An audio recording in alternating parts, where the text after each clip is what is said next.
The world remains constant over the centuries, but human life is like the dew at dawn, or a bubble rising through water. Transitory.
Illusion shattered!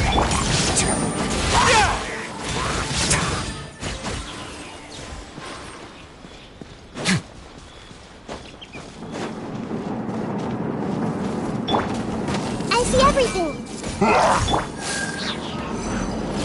There is no escape!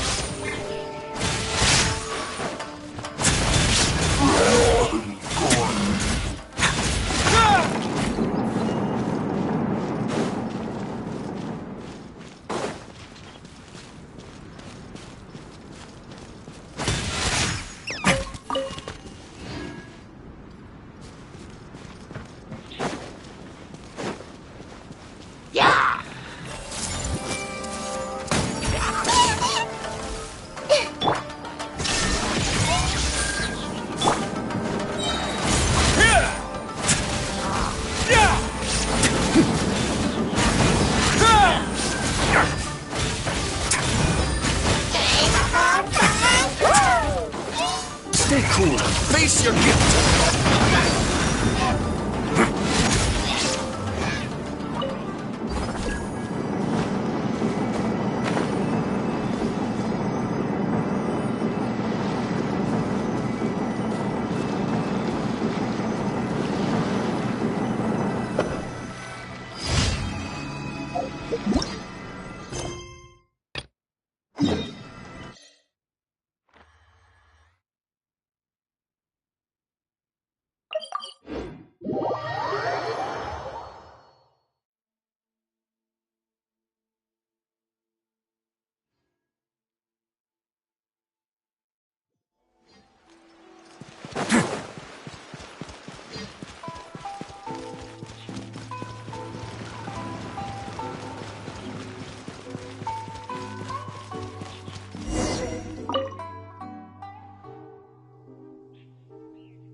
shattered!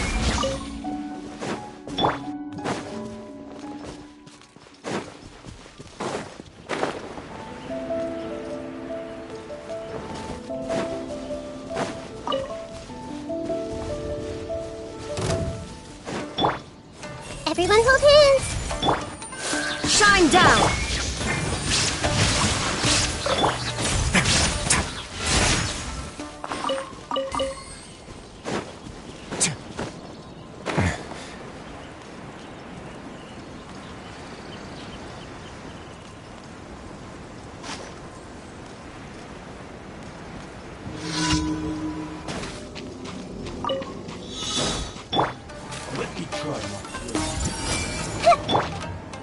There is no escape!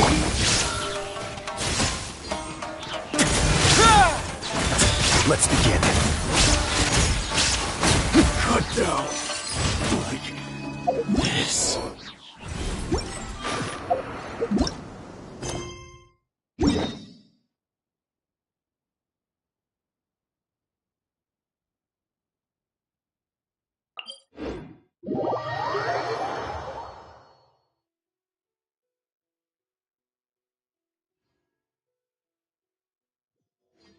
I once considered keeping some pets in my office, but soon gave up on the idea.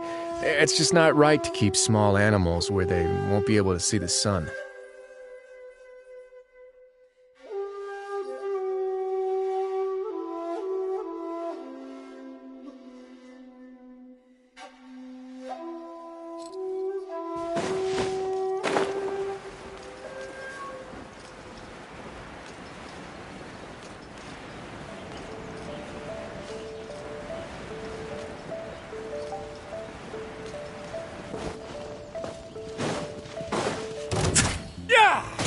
No holy words. I see everything! Let's end this quickly.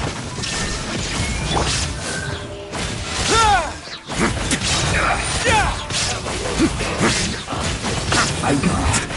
This isn't good. Detoxic. Beauty.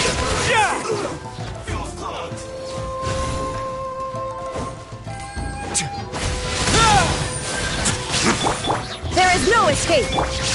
No, my sword!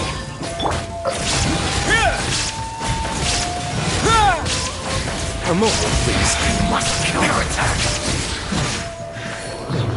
Yes. Death.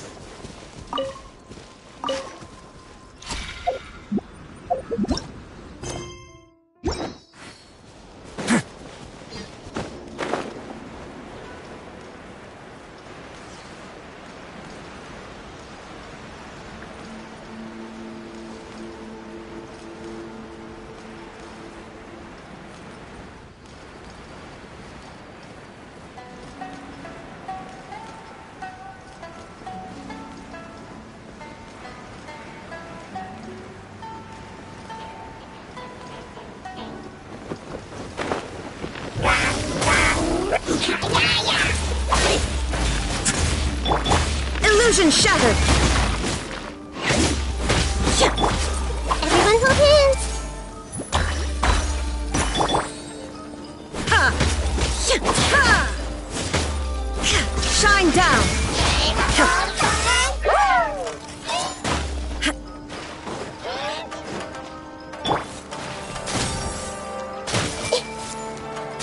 This was unwise! There is no escape! Oh?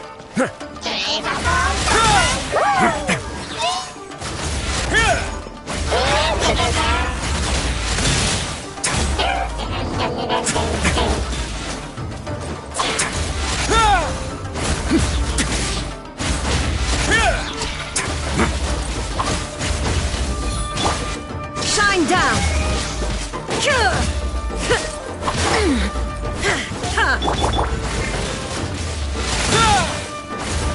Away now.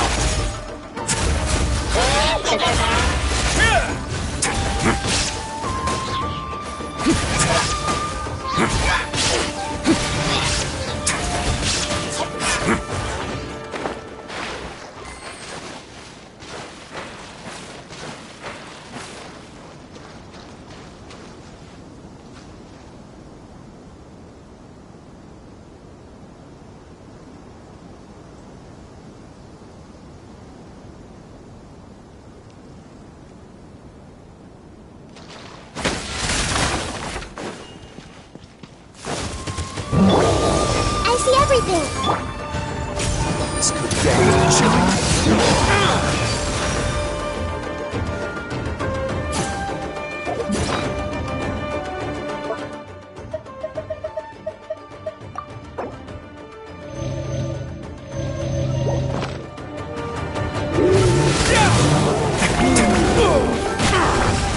Going easy on me? Not bad. Hey!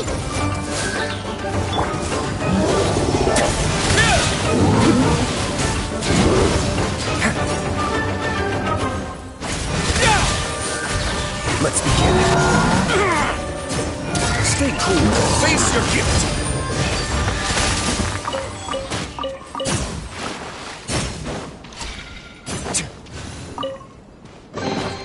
All unclaimed articles should be turned in. So, neither of us saw anything here, right?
What's one more opponent?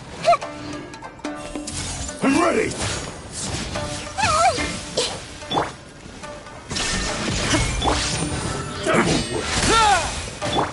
Let me weave you a verse. Cut down! Yes!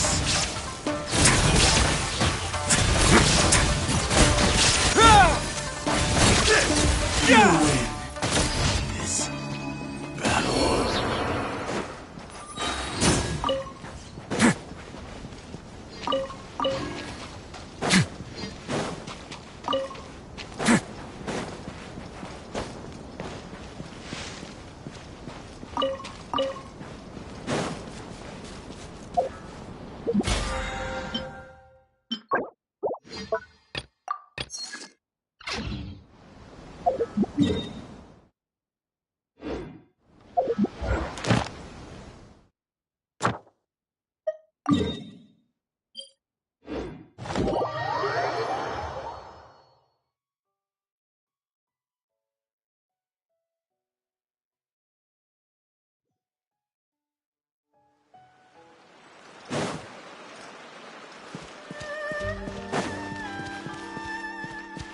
Ad Astra Abyssosk.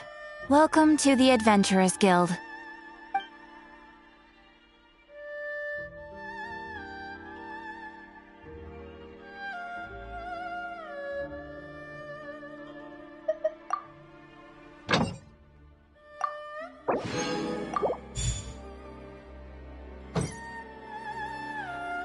Ad Astra Abyss. Thank you for completing today's commissions.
A word of advice, don't break the law.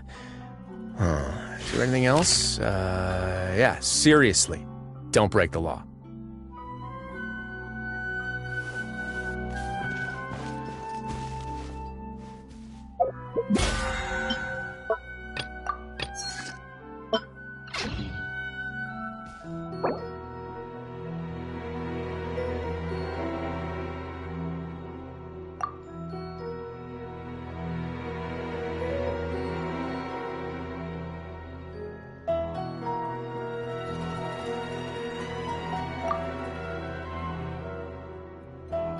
I once considered keeping some pets in my office, but soon gave up on the idea.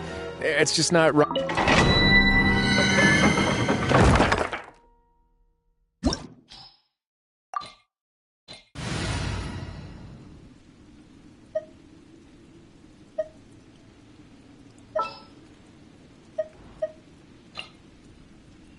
I can't wait any longer!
A word of advice, don't break the law.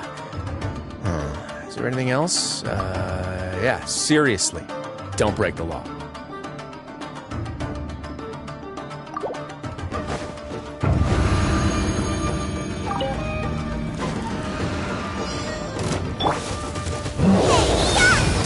Nice and spicy! I see everything! This could get a little chilly.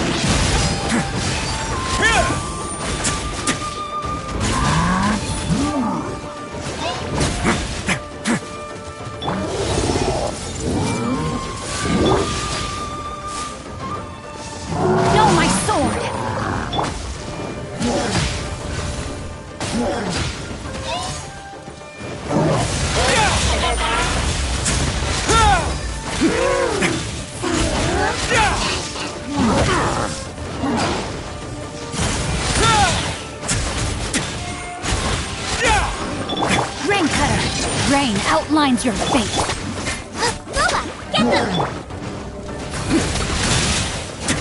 On our way now. Stay cool and face your guilt.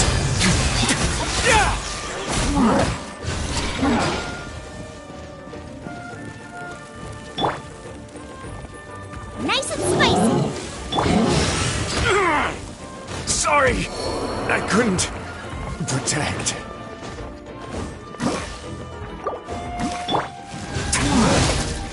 Instead of going big, guess I'm going home.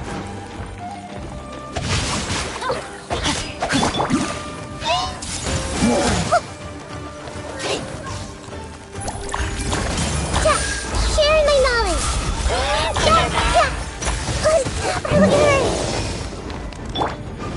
Out of the frying pan, into the fire! That really hurt!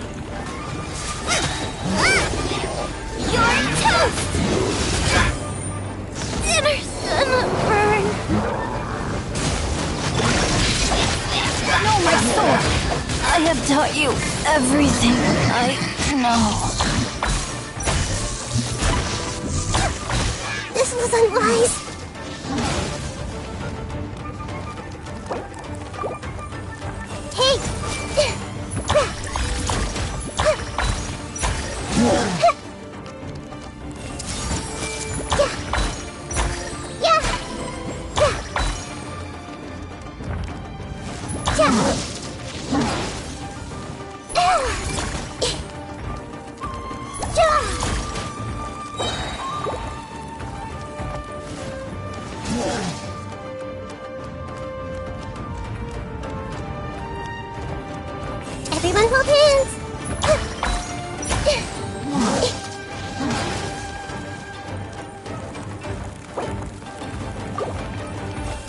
everything!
I once considered keeping some pets in my office, but soon gave up on the idea.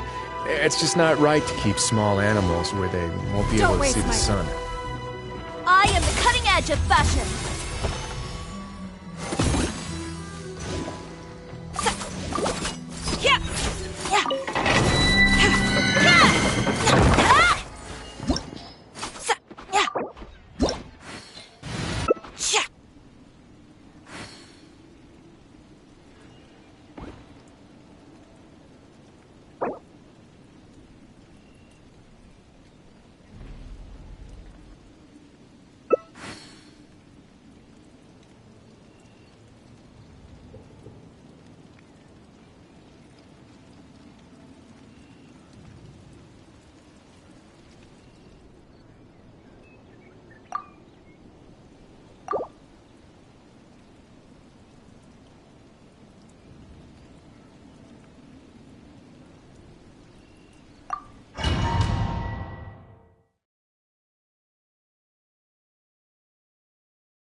A moment, please.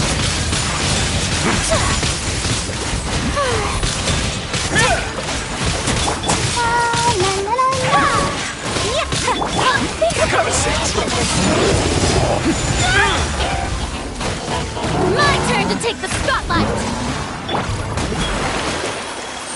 Sakura swirl! Take flight! Get a little chilly.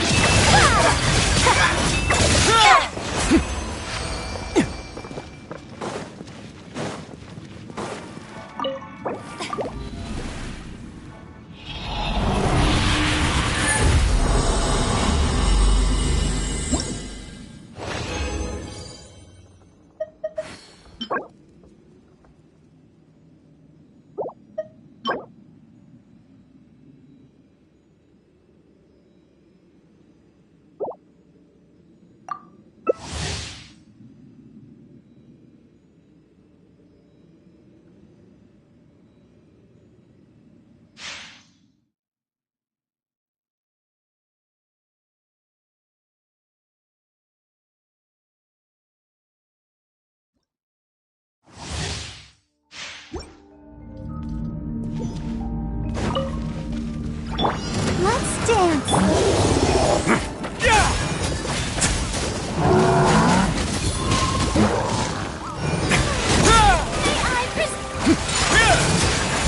Let's begin.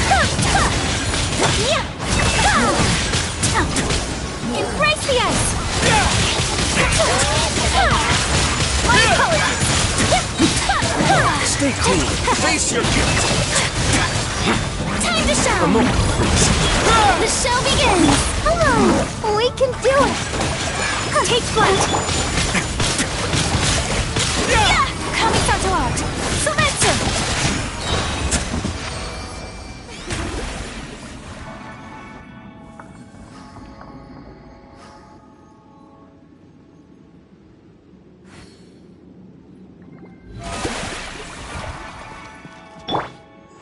Go, Barbara, go.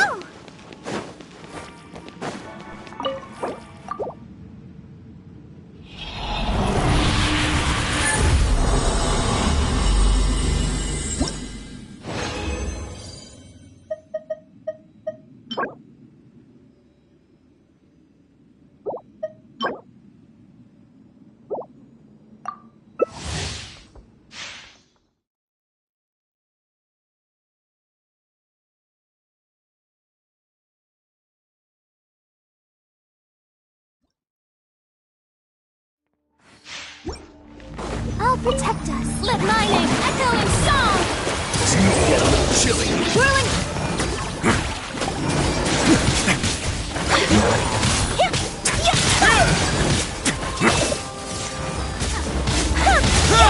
Take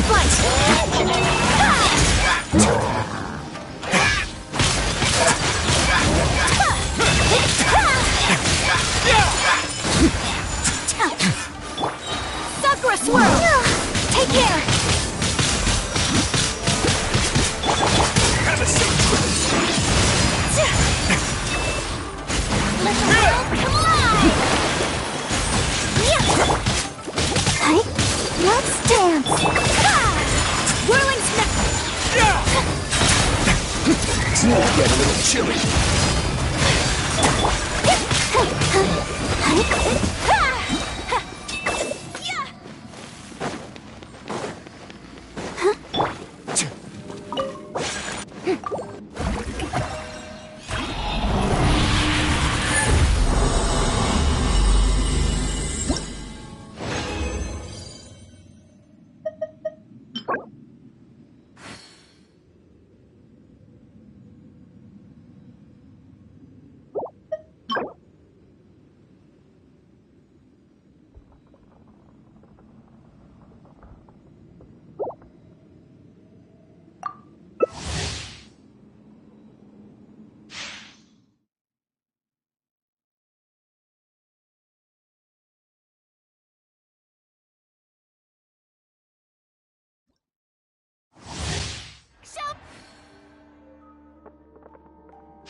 The show begins! Let's begin. Take flight! Unthinkable! Do not overdo it! Whirling spell!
Give up.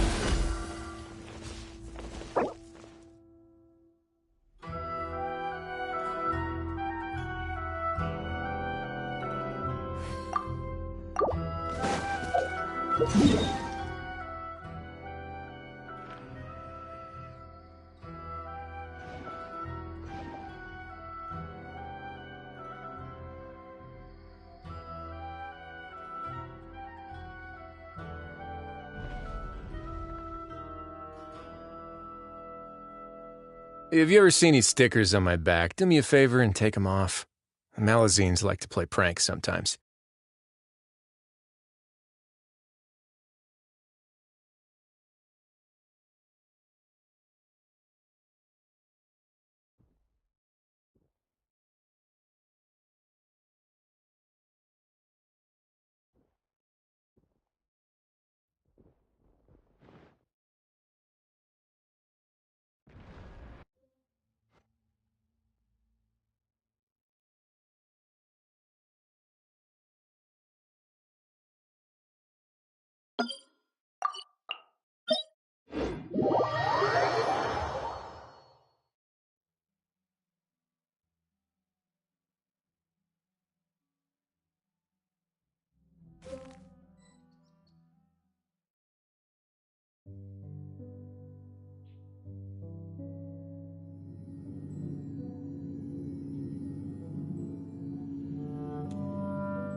Don't waste my time.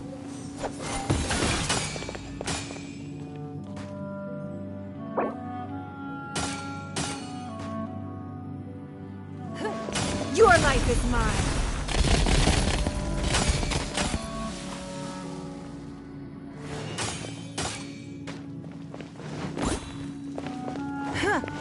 I once considered keeping some pets in my office, but soon gave up on the idea.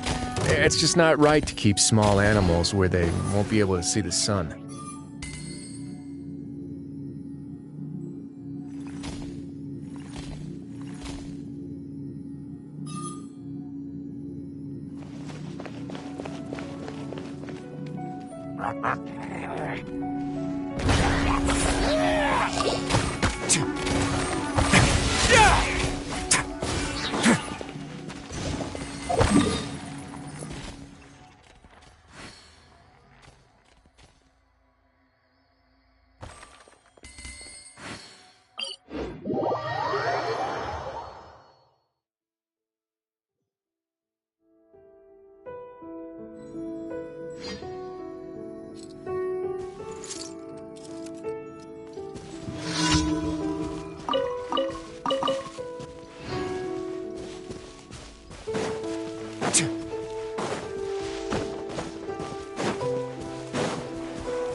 Don't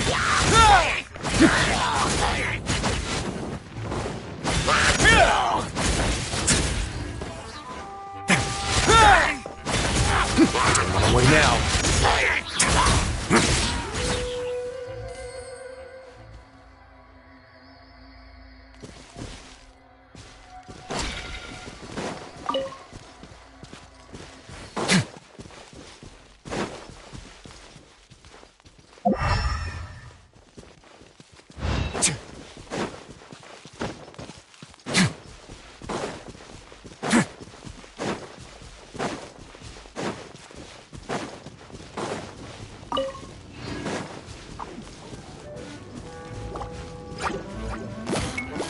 Not bad.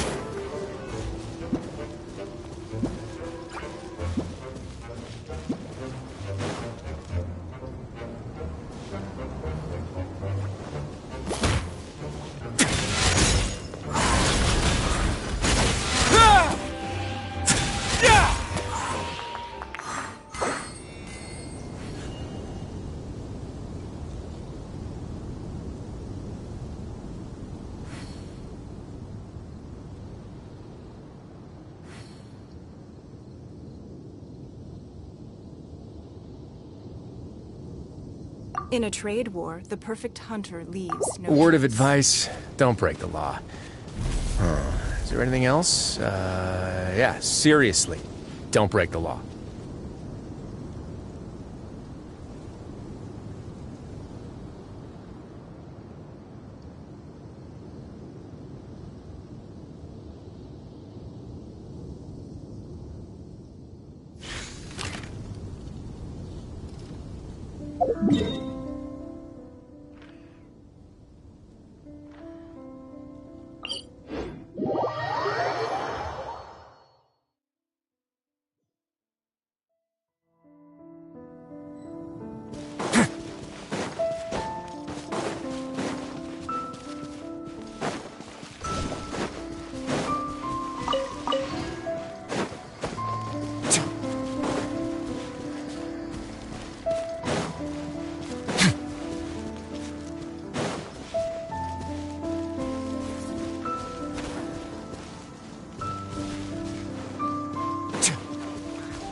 Oh, my darling Mark. Have you ever seen these stickers on my back? Do me a favor and take them Oh, off. Marvin. Melazines like to play pranks sometimes. My love.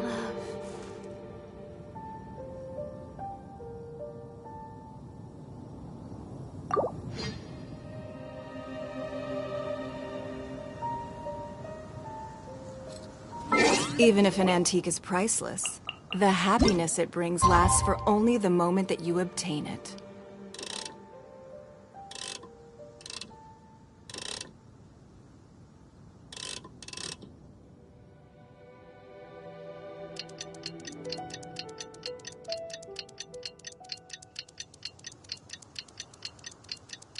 I once considered keeping some pets in my office, but soon gave up on the idea.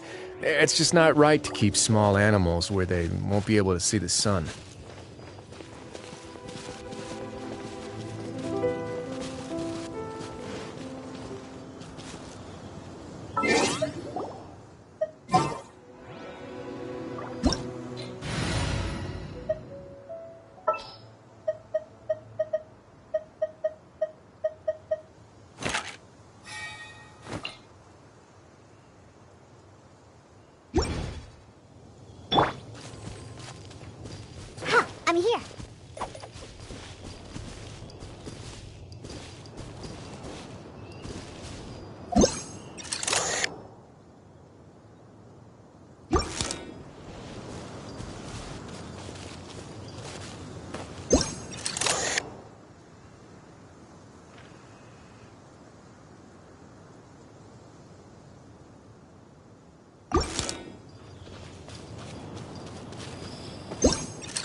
In a trade war, the perfect hunter leaves no trace.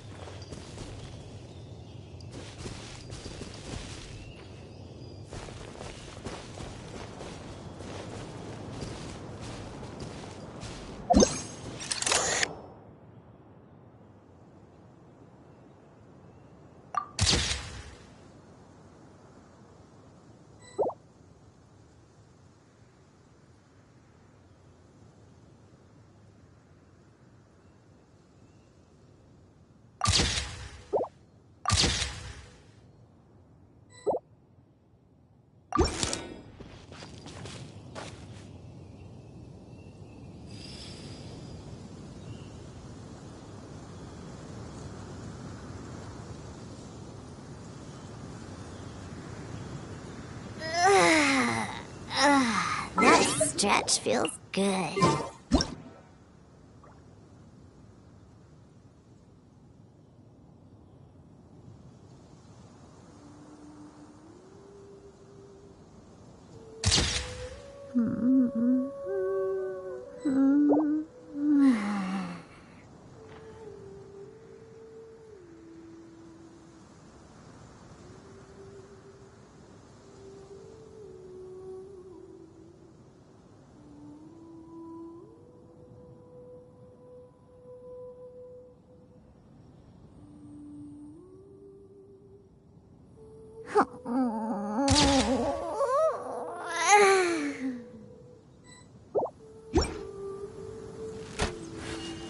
Let's go.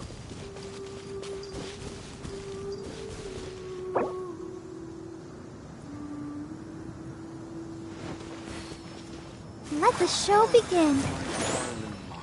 Oh, Marvin. My love.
Oh, my darling Marla. Bet you can't keep up with me!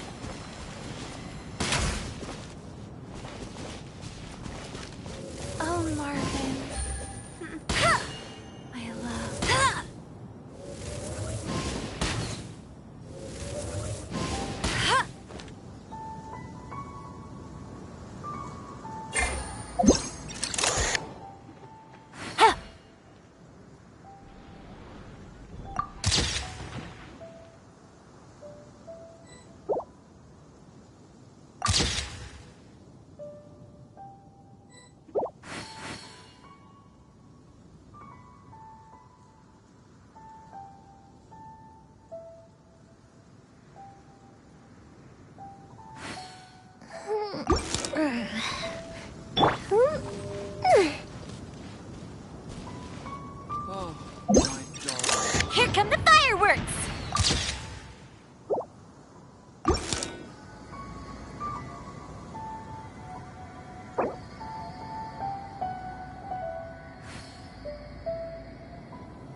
Have you ever kept goldfish as pets? They're A word of very advice, cute. don't break the law. Is there anything else? Yeah, seriously, don't break the law.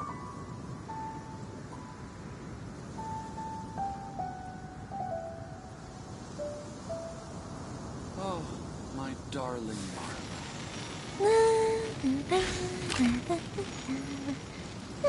Oh, Marvin.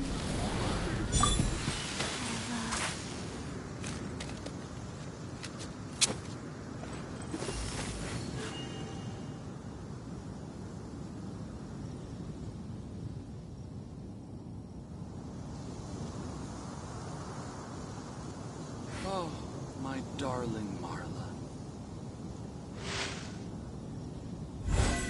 Live! Oh, Marvin.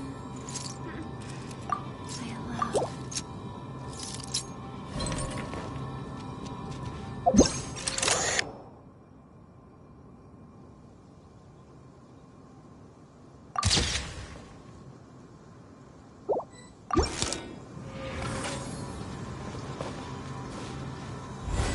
Burst forth! Oh, my darling Marla.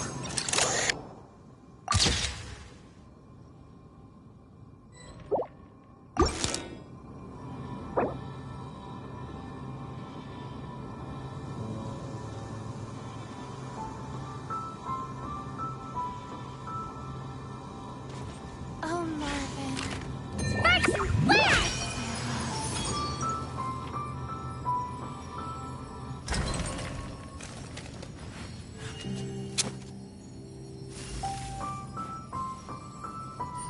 Oh, my darling Marla. Dumpty Dumpty Go!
Oh, Marvin. Dumpty Dumpty Go!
Oh, my darling Marla. Have you ever seen these stickers on my back? Do me a favor and take them off. Malazines like to play pranks sometimes. Hey!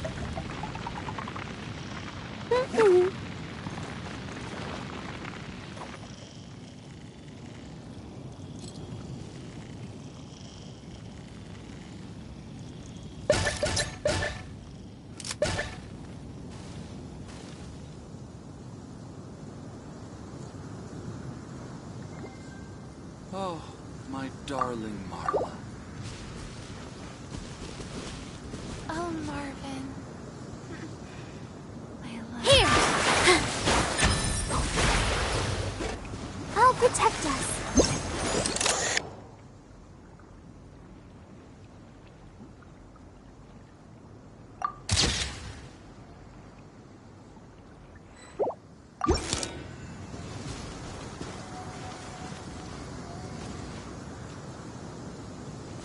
Positions.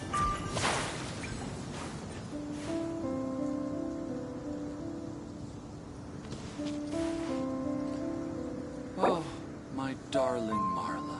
Oh, Marvin. I love.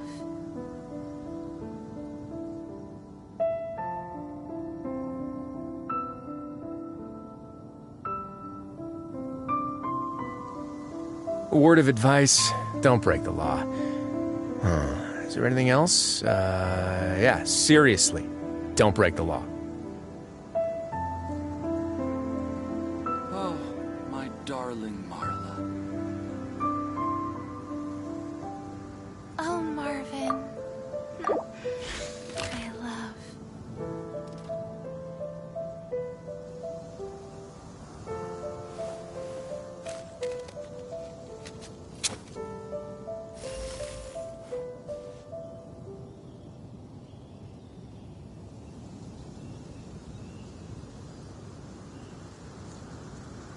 Oh, Marvin.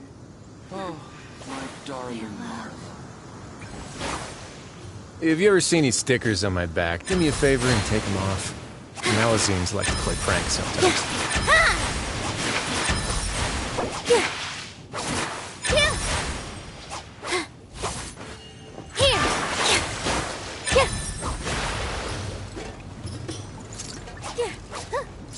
Let's dance.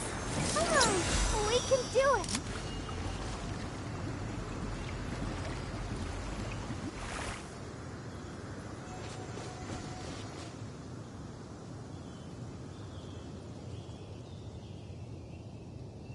A word of advice, don't break the law. Is there anything else? Yeah, seriously, don't break the law.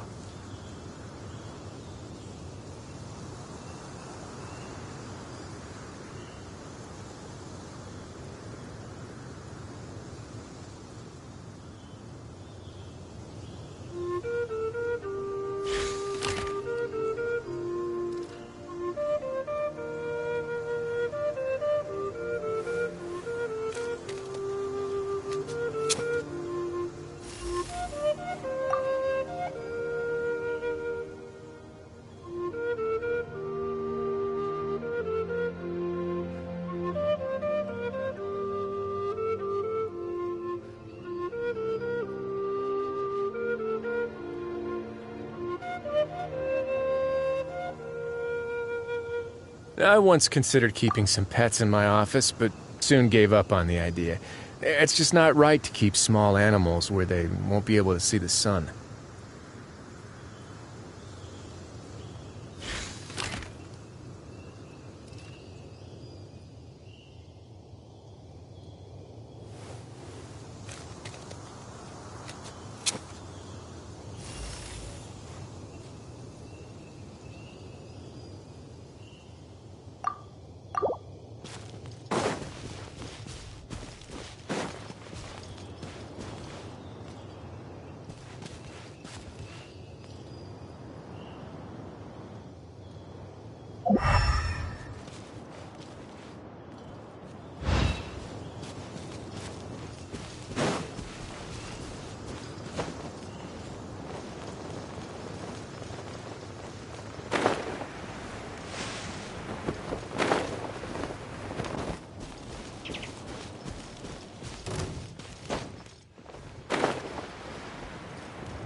Everyone is working super hard. We should be too.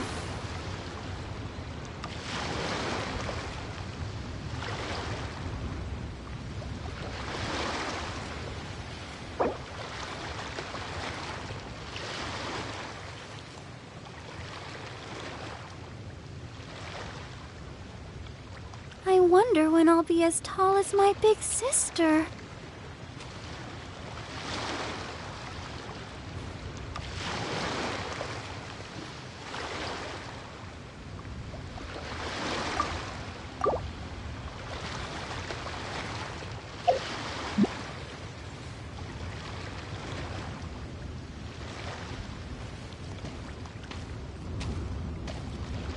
Are you tired? Try my new spicy energy drink. I'm sure it'll wake you up.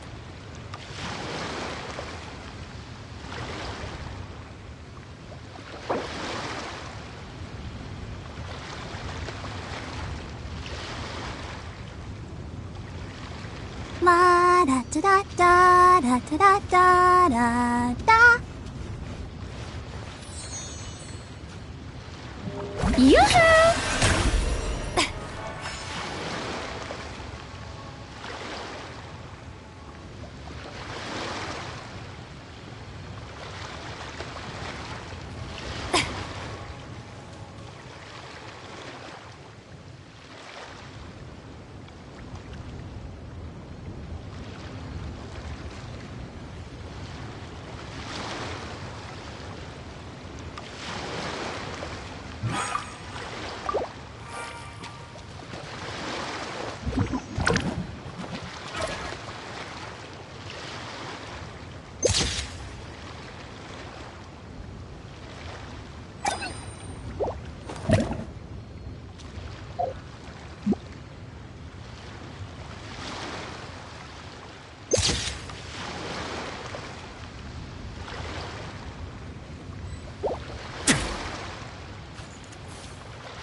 Boring!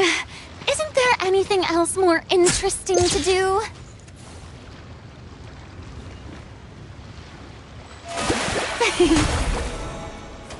Ah.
I wonder what the rest of the Harbingers are up to.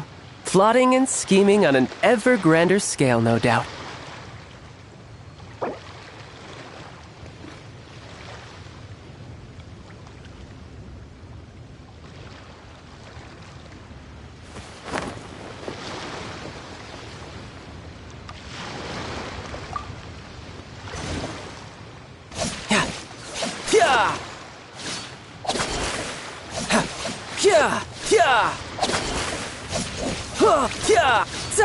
Bring it on.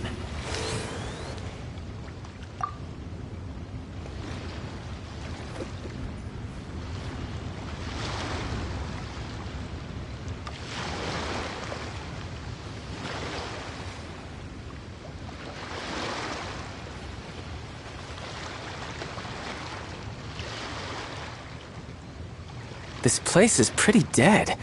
By which I mean, there's nothing to kill.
Hit! Ha! Ha! You're in for a little shock.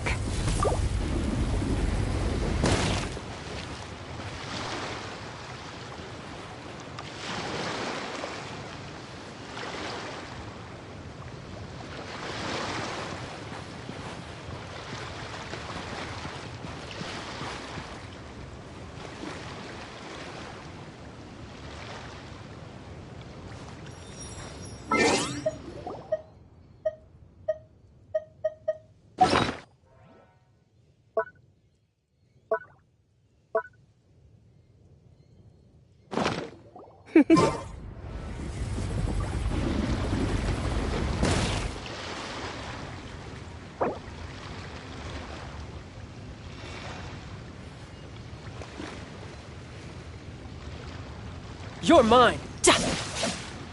Yeah! Ta! Yeah! Ta! You're in for a little shock. You've been a naughty boy.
A word of advice, don't break the law. Is there anything else? Yeah, seriously, don't break the law.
Hey, Dia!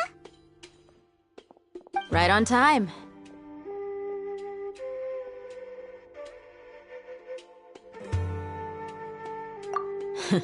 We'll know any moment now. Paimon's been wondering. You seem to know Candace pretty well. Have you been friends for a long time?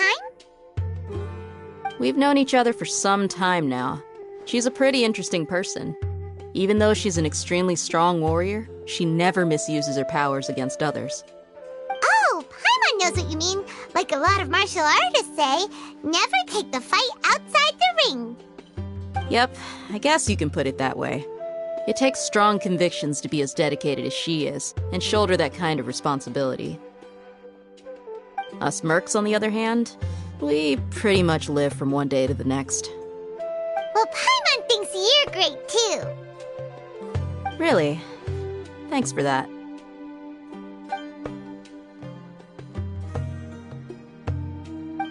Oh, Sino's here, and he's pretty early too. Yes. I was here yesterday to help out a little. To help out? By doing what? Sharing some interrogation techniques. Oh, you mean you taught Candace some more persuasive methods? Right. Come on in, everyone. Come on, let's go inside.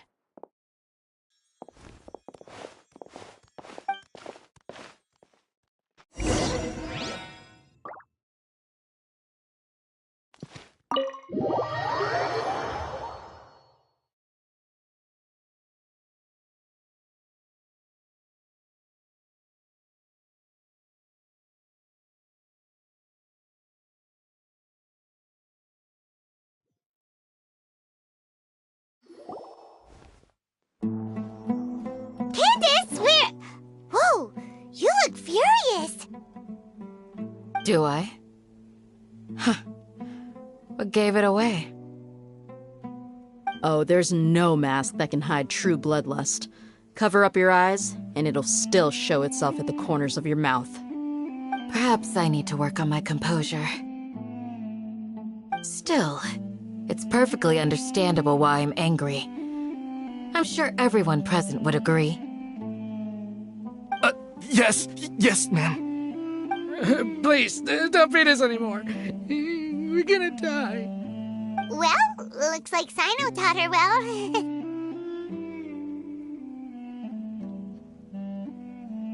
You fear death yourselves, yet you do not hesitate to place the lives of others at risk. The absurdity is mind-boggling.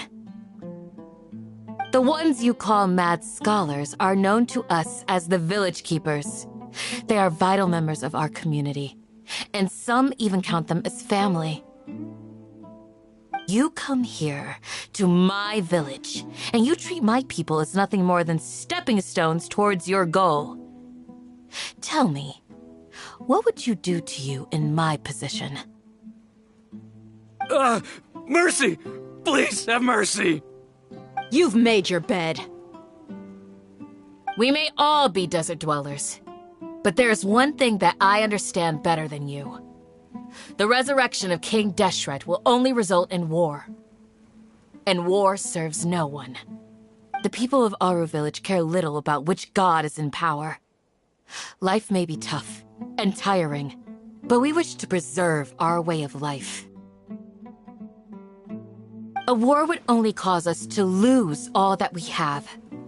And that is not a responsibility that you can afford to shoulder. We understand. We're sorry. I'll tell you everything I know. Please, just let us go. I'm listening. You might not believe this, but it wasn't us who came up with this idea. Someone was spreading rumors in the tavern. That's how we ended up hearing about King Deshret's resurrection.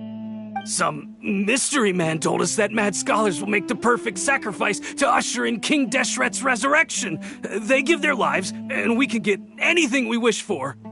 They're called village keepers. Slip up again, and you'll regret it. Yes, sorry. It was all that mystery man's doing. He told us to spread the word about King Deshret's resurrection, and talked us into helping him. In return, he said he'll help facilitate the resurrection process.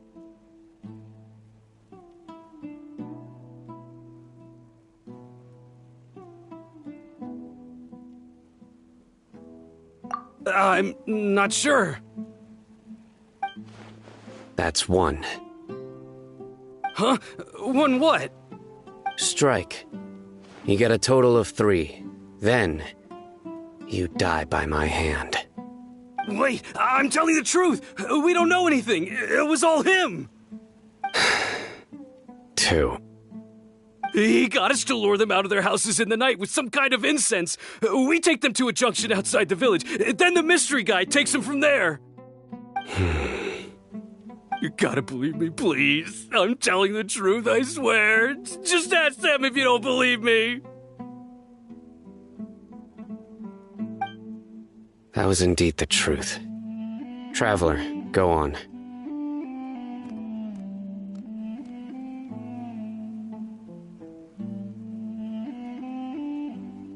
You have to believe me. If I knew that, I would have told you his name right away. I'm not risking another beating to keep his secrets. No way.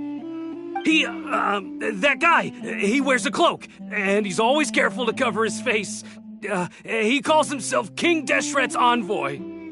I believe I may know what's going on. Uncle Anpu? What do you mean?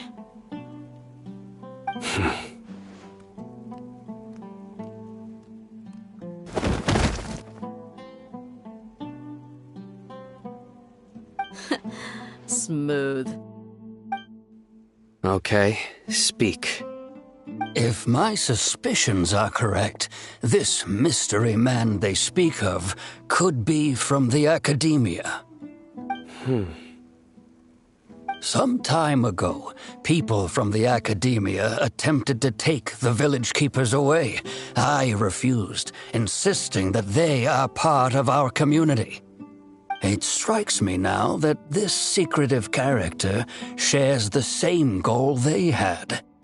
Which means it's highly likely that the academia was purposely spreading a false rumor to trick the radicals into delivering the village keepers right into their hands. They were the ones who brought them here to begin with. Now they're trying to take them back? We aren't gonna let that happen. Not the academia again.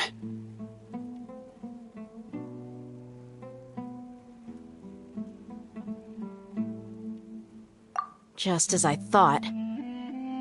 But what could they want with the village keepers? People are nothing but tools in the eyes of the academia. A change in their plans likely means they found another way to exploit the scholars. Regardless, our top priority now is locating the village keepers. You're right.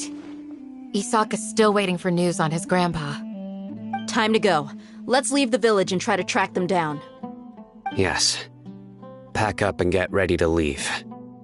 You got it. Candace, I'll let you deal with the radicals. Leave everything outside the village to us. All right. Let's meet back here once everyone's ready.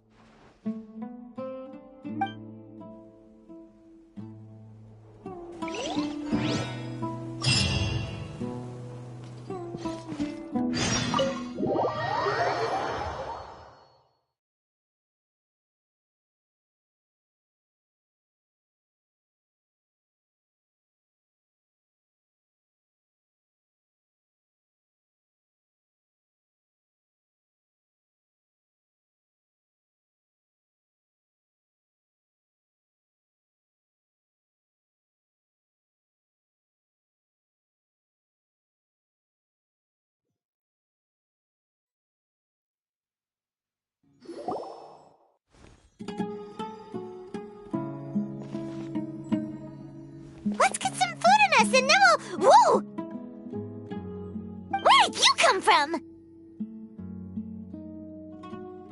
Well, as you can see, I am merely sitting here and reviewing what we have deduced thus far. You were gone for ages, and now you're suddenly sitting here musing to yourself? Where have you been anyway?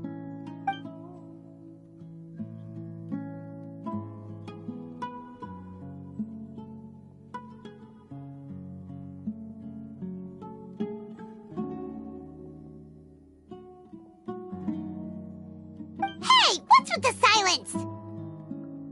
You never think things through before asking questions. I'm giving you some time to make up for that. Paimon's so mad! Paimon's gonna give you an ugly nickname!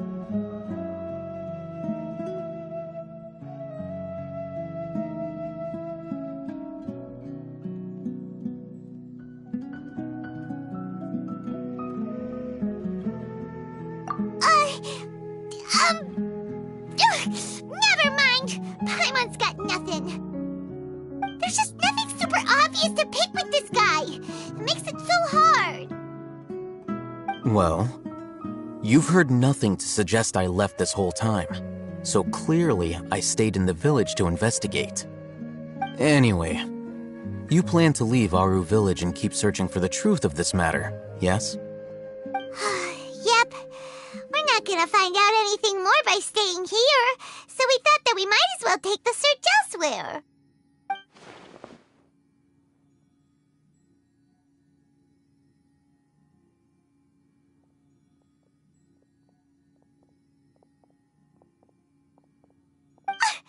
Enough with the silent treatment! No. I'm just surprised that you decided to team up with him. Alhaitham, you haven't helped us out at all ever since we arrived at Aru Village. Bold of you to question our choices.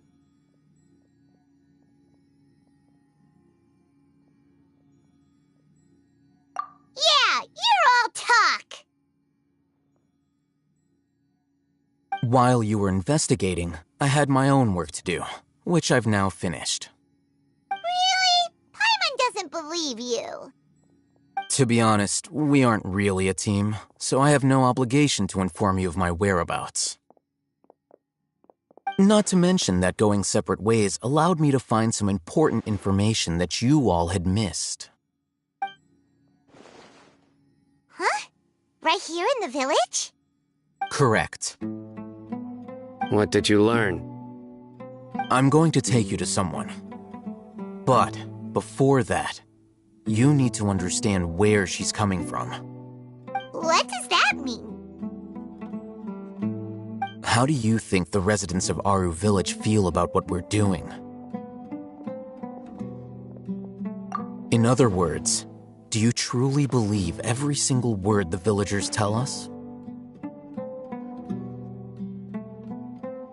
You mean some of them lied to us? Hiding the truth does not necessarily equate to lying. Again, these people have their reasons. Remember what Gandis said? Most people in Aru Village don't necessarily care which deity is in charge of Sumeru. That's because whether King Deshret or the Dendro Archon has power is of little significance to them. By contrast, the perils of their daily lives are ever-present concerns. They won't simply share everything they know with you without good reason. That's why you believed there was no further information to be found in this village. Glad you're following along. Among those you have talked to, there's someone who was consciously keeping you out of the loop. In fact, she's been observing your every move since you arrived. The reason being, to someone who only wants to live their life in peace, any external factors introduce unpredictability into the equation. Those eyes. Those fierce eyes. You look like a real fighter. Don't change the subject. It's quite obvious that she's intimidated by Sino's authority and strength. Right. You were asking about the I mean, the mad scholars. She corrected herself mid-sentence because she's aware that there are King Deshret fanatics in the village. If she sounds too friendly towards the village keepers, she could easily make herself the radicals' next target. I think it's been a few days since I last saw them. I usually go to bed pretty early, so I'm not too familiar with what goes on at night. Remember? She made a point of denying her involvement in anything that occurs at night. But honestly, I feel quite sympathetic towards them. Even though they act a little strange, they've helped me in the past. If it weren't for them, my house would have collapsed long ago. After speaking to the village chief, it became clear that the village keepers had protected Aru village at night. In other words, the young miss was very much awake during that time. Then why would she lie?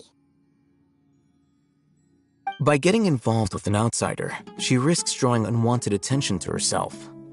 As for why she might be so wary about all this, maybe you should ask her.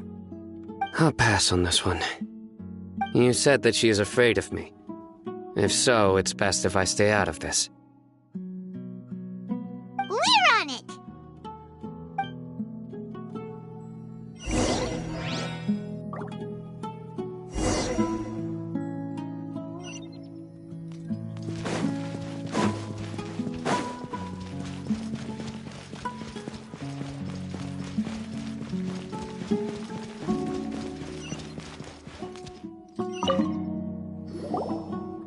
Miss Shawnee, as we discussed earlier, I've brought someone with me. Mr. Alhaitham, I'm aware of where you stand, but how can I make sure that your friends think the same as you? Huh? What do you mean? We need to clarify our stance or something? Go ahead and talk to her. You'll get the answers you want. Go on. Earn her trust. Is it really that simple? May I call you Traveler?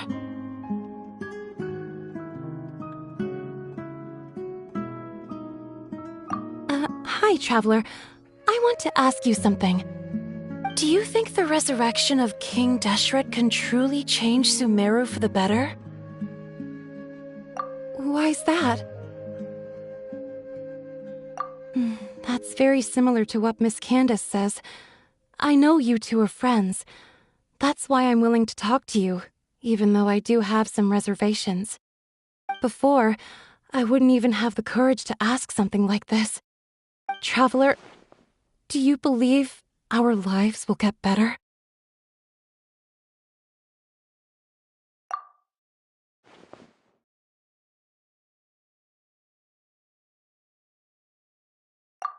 Yeah, we came here from another nation, so it isn't wrong of you to be weary. And we aren't really residents of any one nation. But even so, we've met lots of people from different places, and we've always fought for what we believed in. We have friends in Sumeru, and we want to help them. That's why we decided to stay here for a while.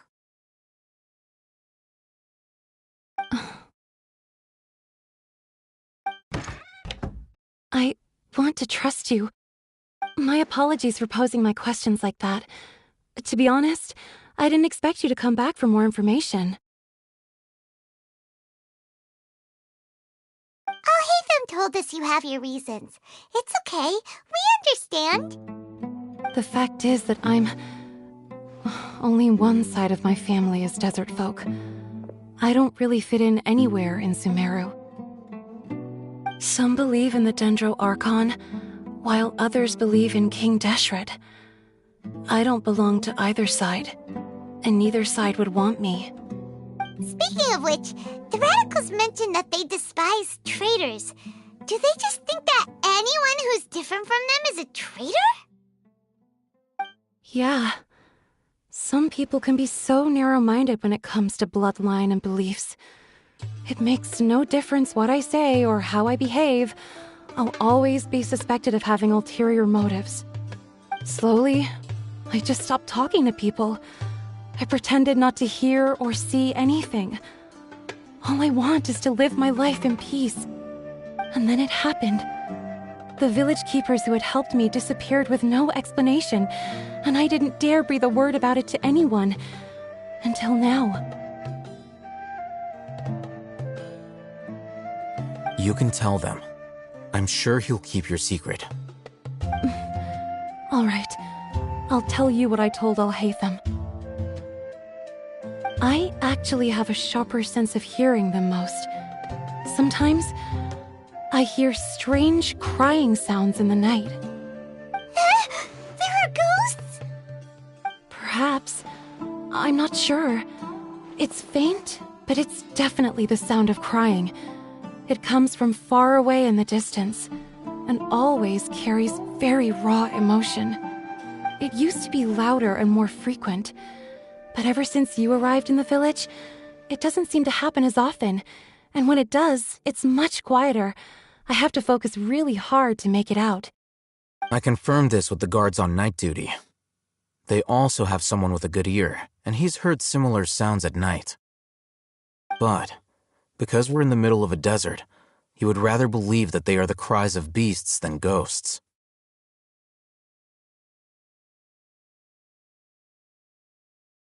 There's really nothing around these parts, except for an old hospital not far from the village.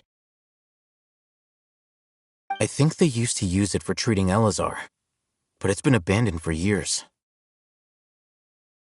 Yeah, let's go!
Rain outlines your fate. Goba, get them! Have a safe trip.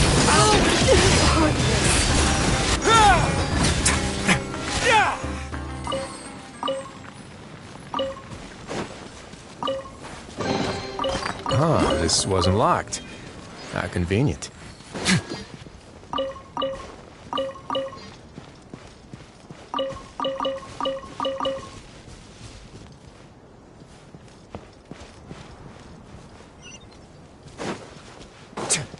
Oh, is this the place? It's in terrible shape, and there's sand everywhere. Empty and forgotten. Monsters! Watch out!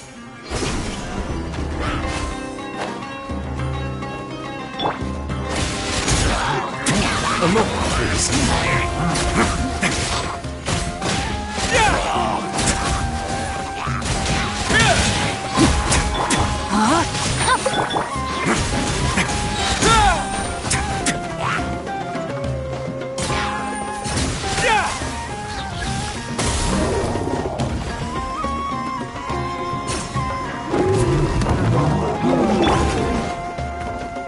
Witness the power of Goba. Stay cool. Face your guilt. On our way now.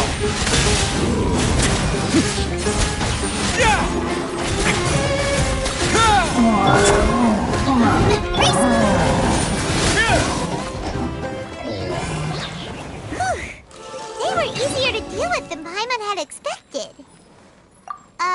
Super strong bandits? Or monsters taller than buildings dropping out of the sky? Or, something like that. He looks super serious. We gotta stay on our A game too. This is the one.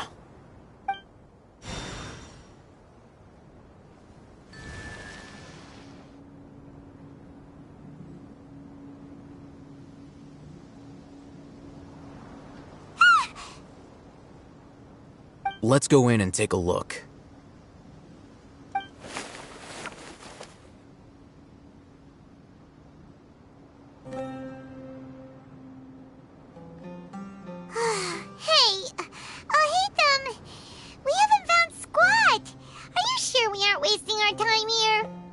Patience.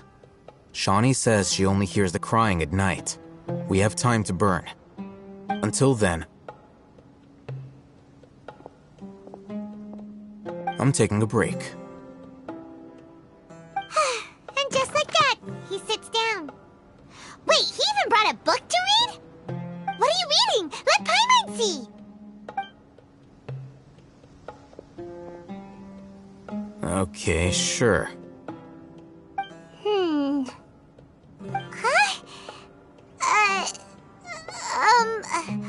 The natural position, which is the positional propensity of an entity in natural motion in contrast with an object in forced motion?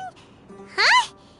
When free from external influences, every entity displays the tendency to follow its natural trajectory?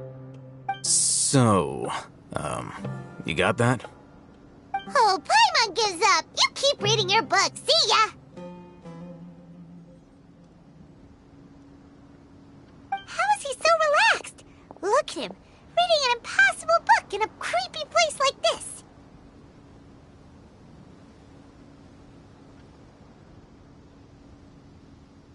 Hey! Paimon's your Tibet travel guide. Paimon knows plenty of useful stuff already. And anyway, is that Paimon's fault that the books people read in Sumeru are so complicated?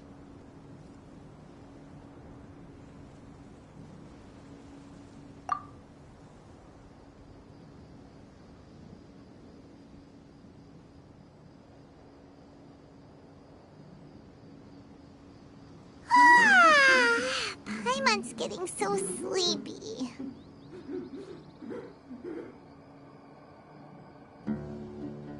Huh? What was that sound? There it is. It's coming from that direction.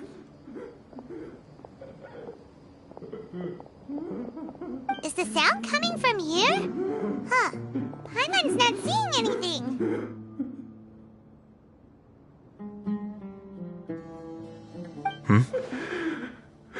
It's from below. But there's no way we can get down there. Something is off about the interior here.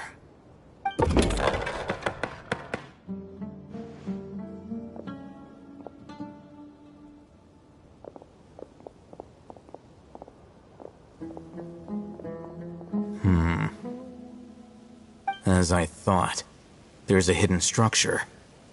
Wow. It's like they tucked another hospital into this one. Oh, it looks like there are other mechanisms around here. Let's keep exploring.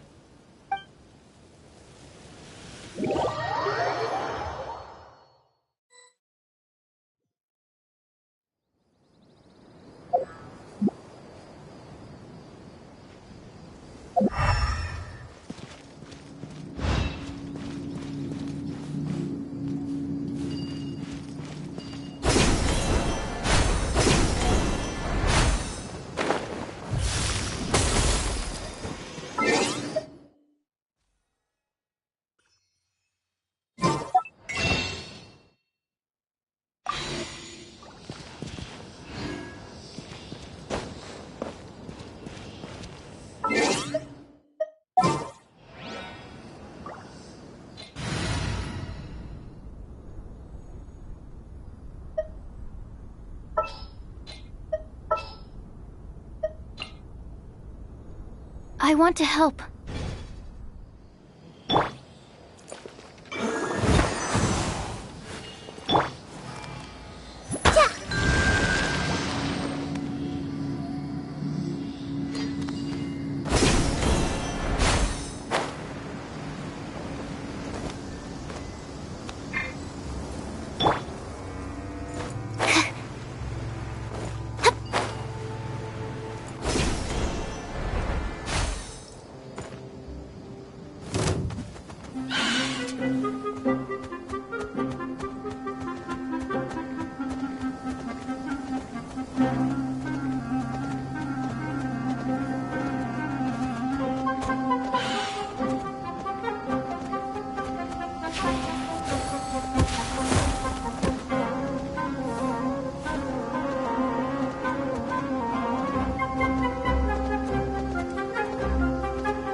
Get a little chilly.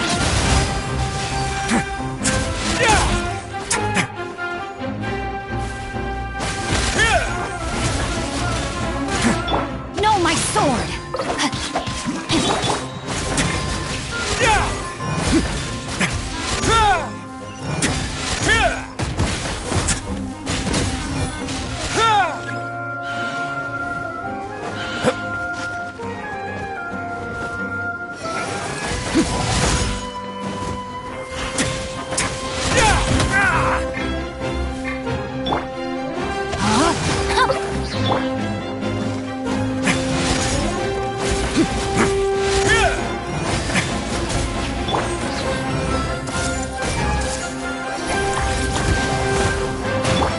Stand clear.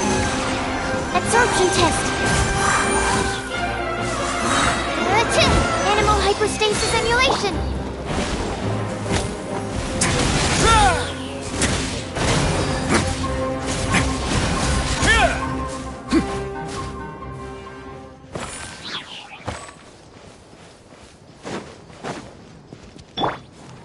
Everyone hold hands.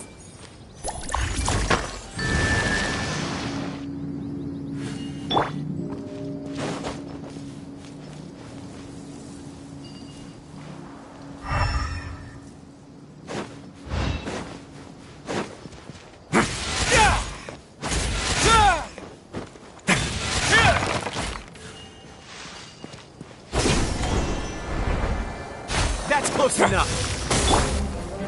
Ring cutter! Hey! Where do you think you're going? I'll be back.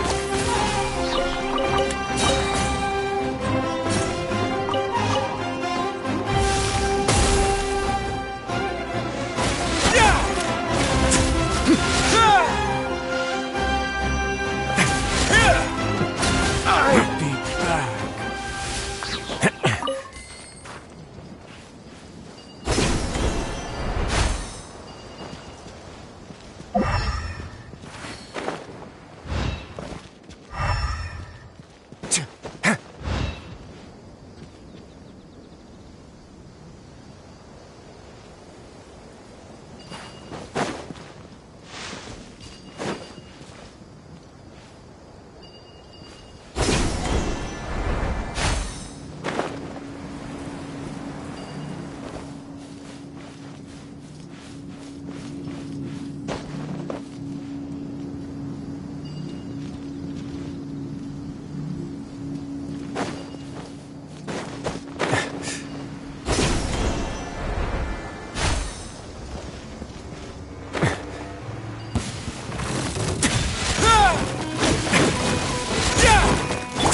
Stand clear.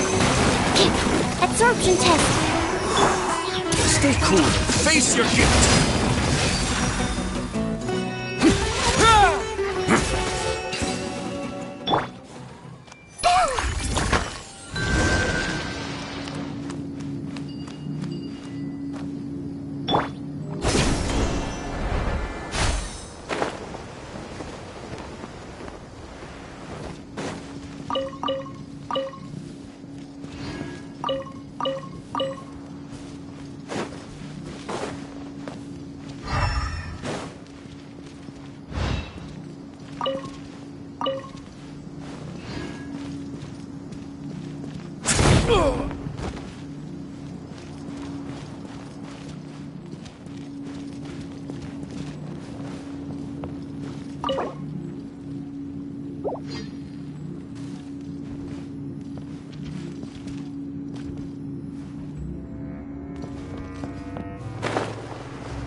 There's someone over there.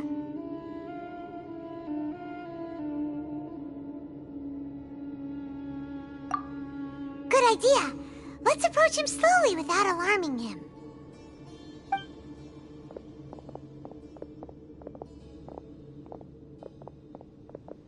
Wait.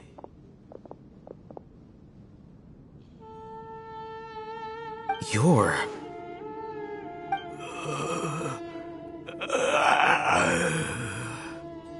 He can't speak, and his eyes are unfocused. But he looks too young to be anyone's grandfather. Also, why is he the only one here? Didn't expect to see him here. You know him? He's Razak, a senior of mine at the Academia. He's a scholar too? Is he the kind that holes up in a forest and mumbles stuff about training? No. And that's the problem. Razak was never involved in any of those things. He never trained in the forest, let alone reach Satyavada life. Leaving that question aside for the moment, him being here alone means that we might be too late. Looks like they've already taken everyone away. For whatever reason, they left Razak here. Perhaps they simply didn't have time to come back for him. There are drag marks on the ground. They're clearer by the doorway. Someone was forcefully drawing a cart that was loaded with something heavy. Loaded with people? That is one possibility. It looks like they were in a hurry, as if they were afraid of being caught. In their haste, they failed to notice Razak hiding in a corner.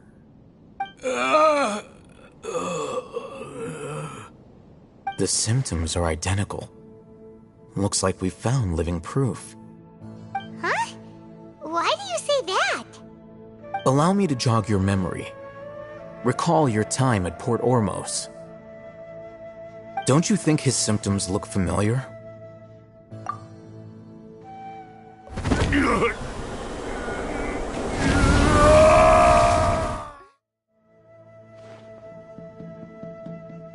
Oh, now that you mention it, they're acting the same way. Correct. The Academia is behind all of this. It isn't difficult to deduce their rationale. First, the Academia spread a false rumor of King Deshret's resurrection, emphasizing the role of the village keepers, the mad scholars who were exiled to Aru village. These rumors were all the persuasion that the radicals needed, and those based in Aru village leapt into action. Unbeknownst to them, of course, through rounding up the scholars, they were actually helping the Academia. As well as being able to exploit the radicals for their own ends, this scheme has one further advantage to the Academia. All the risks and responsibilities are offloaded onto King Deshret's followers. Life for the desert dwellers has been brutal ever since King Deshret's death all those years ago. Beneath the surface, feelings of desperation are widespread. Many would give everything they have for the prospect of something better. Anyone looking to exploit that for their own ends simply needs to make a few empty promises. Even if complications arise, people will see that those involved are all followers of King Deshret and look for no further explanation than differences of belief. A deep-seated mistrust of the desert and everyone in it by the rest of Sumeru will make sure of that. The notion of an Academia plot wouldn't even cross their minds. It may seem like a simple strategy, but it is able to work wonders under Sumeru's current circumstances. Oh, that makes a lot of sense. It's in line with the village chief's theory, too. But there's still one very important question. Wasn't it the Academia that brought the scholars to Aru village in the first place? Why does it want them back now? Throughout this process, one thing has changed. The scholars' identity. First, they were scholars. Then, they became lunatics. After that, they were exiles. And finally, they become missing persons.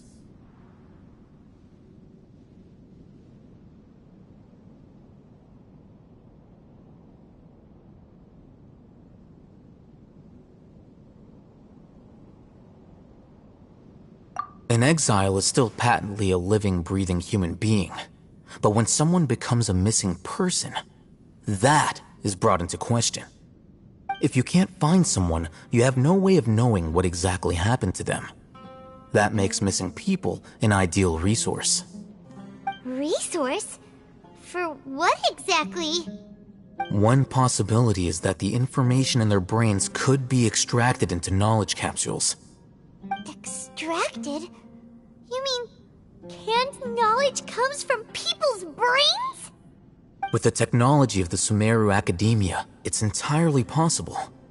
Perhaps the process caused them great suffering, which is why they cry out in the dead of night when no one is watching them. So, the human brain... Nope, nah, Hyman doesn't want to think about this.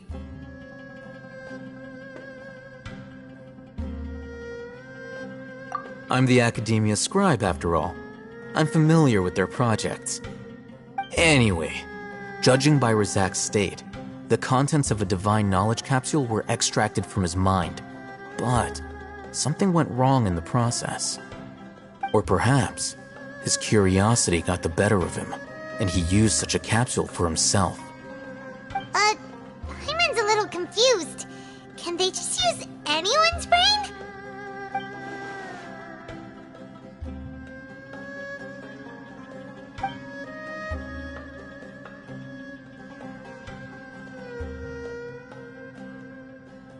The look on your face tells me you've realized the answer.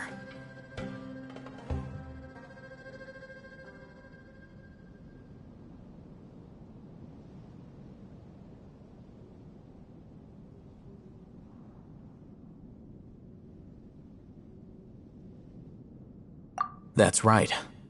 To some scholars, gaining knowledge about the gods is their entire life's pursuit. Extracting canned knowledge is just one of the extreme measures they turn to. However, I can't help but wonder, what do they seek to gain from divine knowledge? The Academia is going out of their way to look for forbidden knowledge, but what is their ultimate goal? I've spent quite some time trying to analyze the contents of the divine knowledge capsule, but to no avail. It seems like my way of thinking is too different from theirs. You mean you're not even slightly interested in getting your hands on this forbidden stuff? All scholars seek to expand the horizons of knowledge, but I'm not particularly interested in gods, so I don't share their degree of zealotry. Extracting information from people as if they were lifeless objects?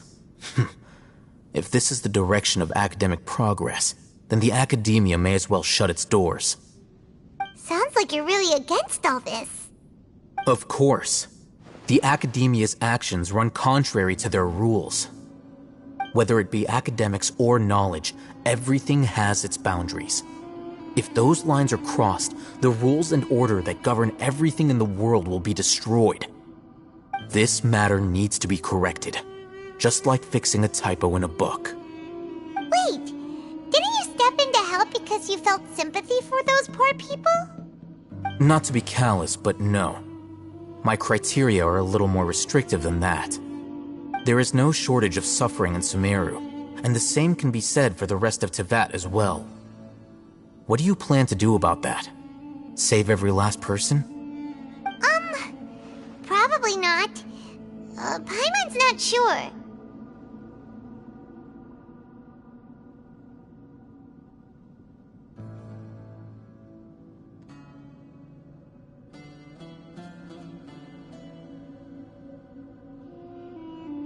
You can say that.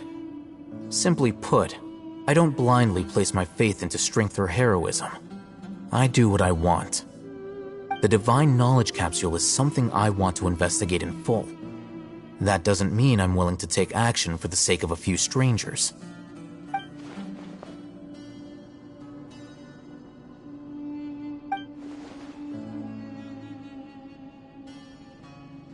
Hyman's been wanting to say this for a while. There are a lot of bad guys in the Academia, but you're not one of them. You're their weirdo. You're probably right. Though I must say, I quite enjoy this feeling of being the odd one out. Uniqueness is also an asset, is it not? Wow, That's a great way to think about it. Paimon's really impressed. If only Miss Shani had a similar mindset, her life would definitely be a lot easier. I'm just a more likable person than her in general. There's nothing more to it than that.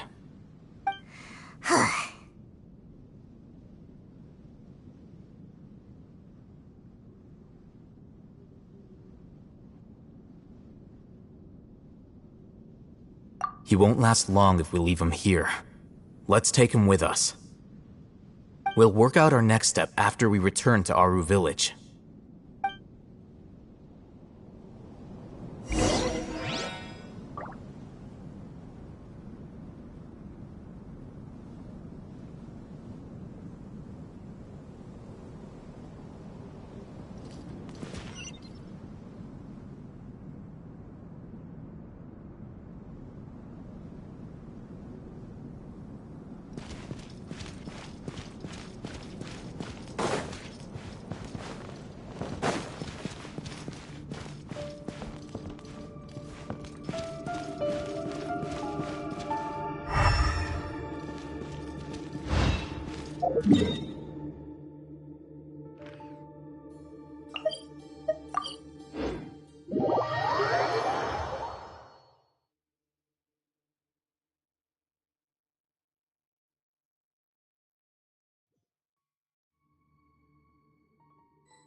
We're back!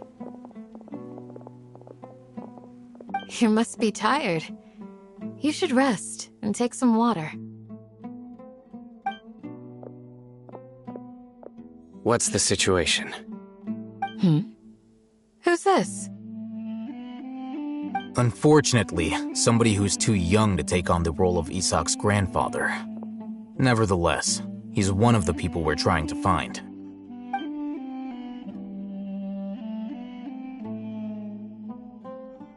So, at one point in time, the abandoned Elazar Hospital served as the Academia's site for extracting divine cant knowledge. Yep, pretty much. Their plan must have been implemented at some point before we arrived at Aru Village, since divine cant knowledge has been in circulation for a while now.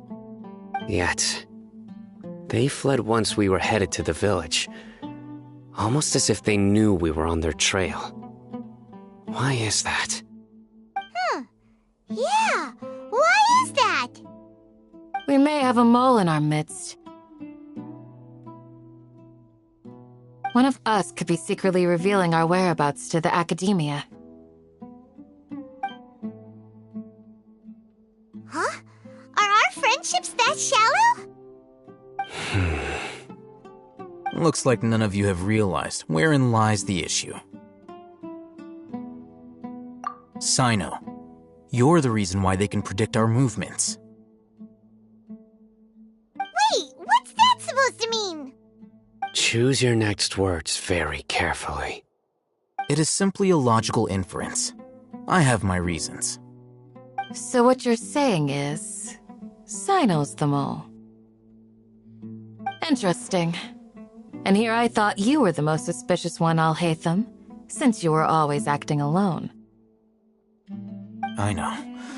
You have a point, but I realized something as we were returning from the hospital. Sino isn't like any of us.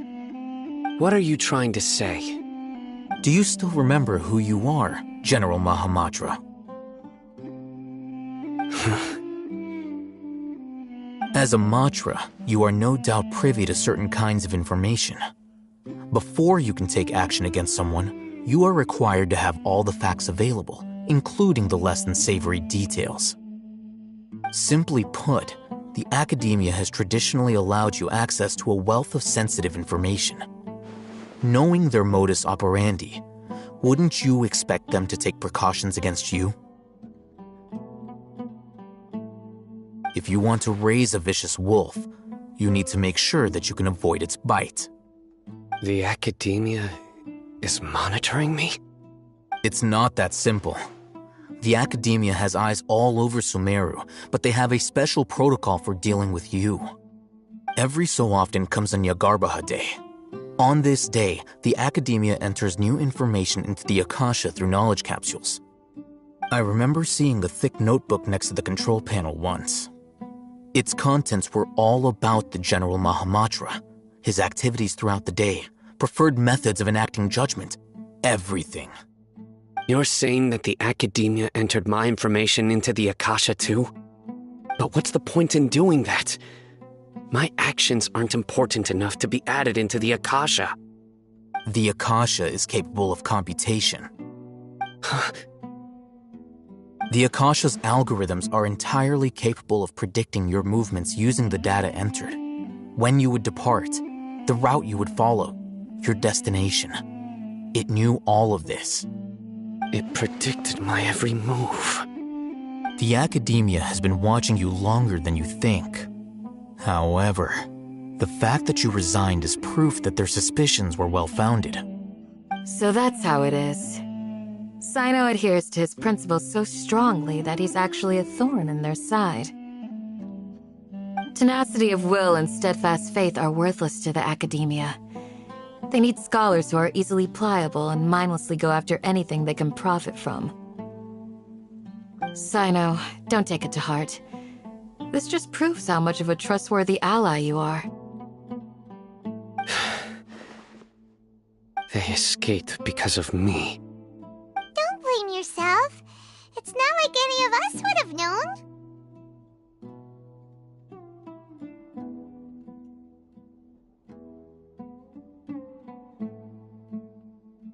I have an idea. If they predicted my movements, then I might be able to guess where they went. Whoa, you bounced back fast. There is always an opportunity for safety after danger passes. Oh, so that's how it is! Paimon gets it now! If the academia is trying to avoid Sino, then the safest place would be... Yep, that's right!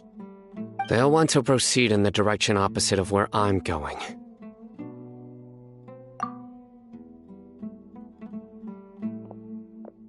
I must go. There's also something I want to investigate. Let's go, guys! After him! Please, wait! I want to go too! You want to go too? If so, you have to promise you'll stay safe. I want to find Grandpa. I promise I'll be careful and not cause any trouble. Everyone, I leave him in your hands.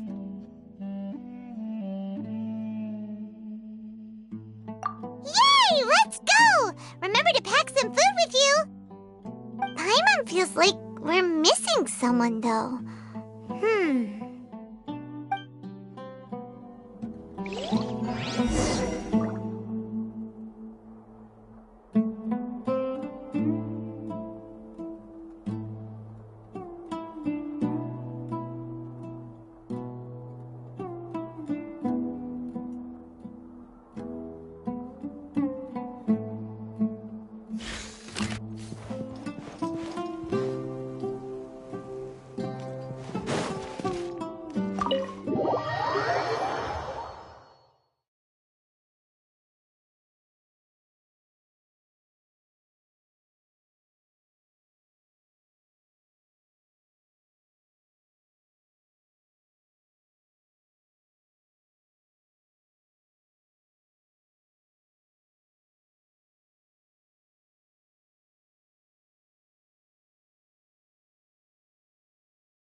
Where do we go from here?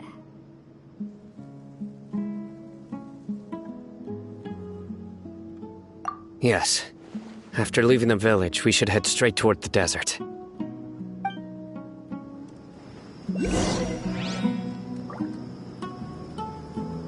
I know the desert like the back of my hand.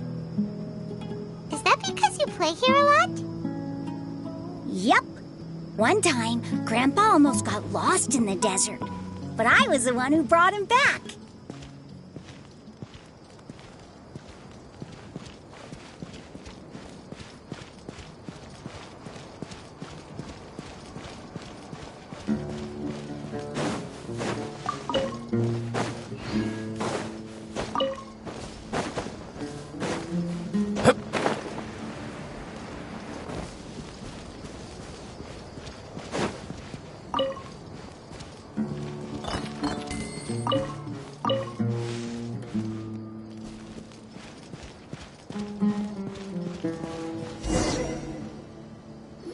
There's something here. What's this? It's buried in the sand. Looks like we'll need to roll up our sleeves and do some work. And Paimon thought running around everywhere was already enough work. Okay. So, we have to dig it out? Whatever's down there, it looks like it's buried really deep.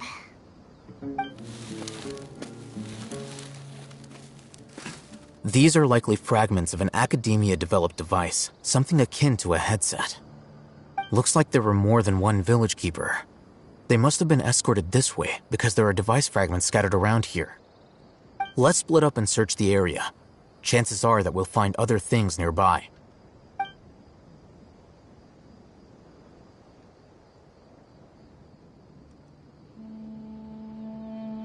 Is this what we're searching for? It looks kind of scary. This is definitely a device used to extract divine knowledge. How did it end up buried in the sand? That can't have been part of the plan. They must have been attacked along the way. Wait, what? Grandpa, I hope you're okay. Don't worry, your grandpa's gonna be fine. Razak didn't display any signs of starvation or dehydration, which means that they left fairly recently. We should be able to catch up. One more thing. Given that the device had been entirely covered by sand, I believe the attack must have happened prior to the sandstorm.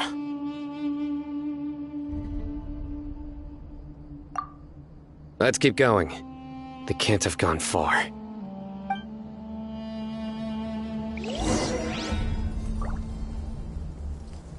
Ugh, but running on sand is so tiring.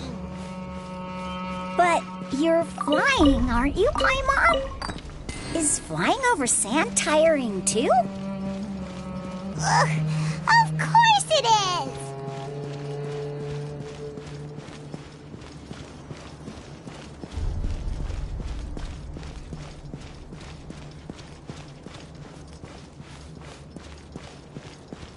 Voices, over there. It sounds like an argument. Whoa, you have really good ears. Don't get any closer. They'll notice us. Dia's talking with the Eremites?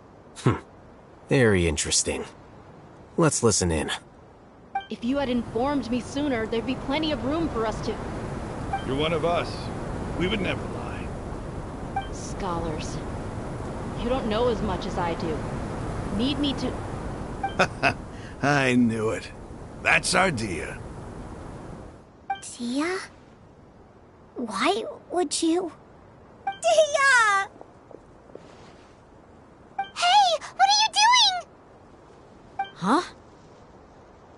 Didn't you say you'd help me find Grandpa? Why are you on their side? Well, look who's here. Ain't that something?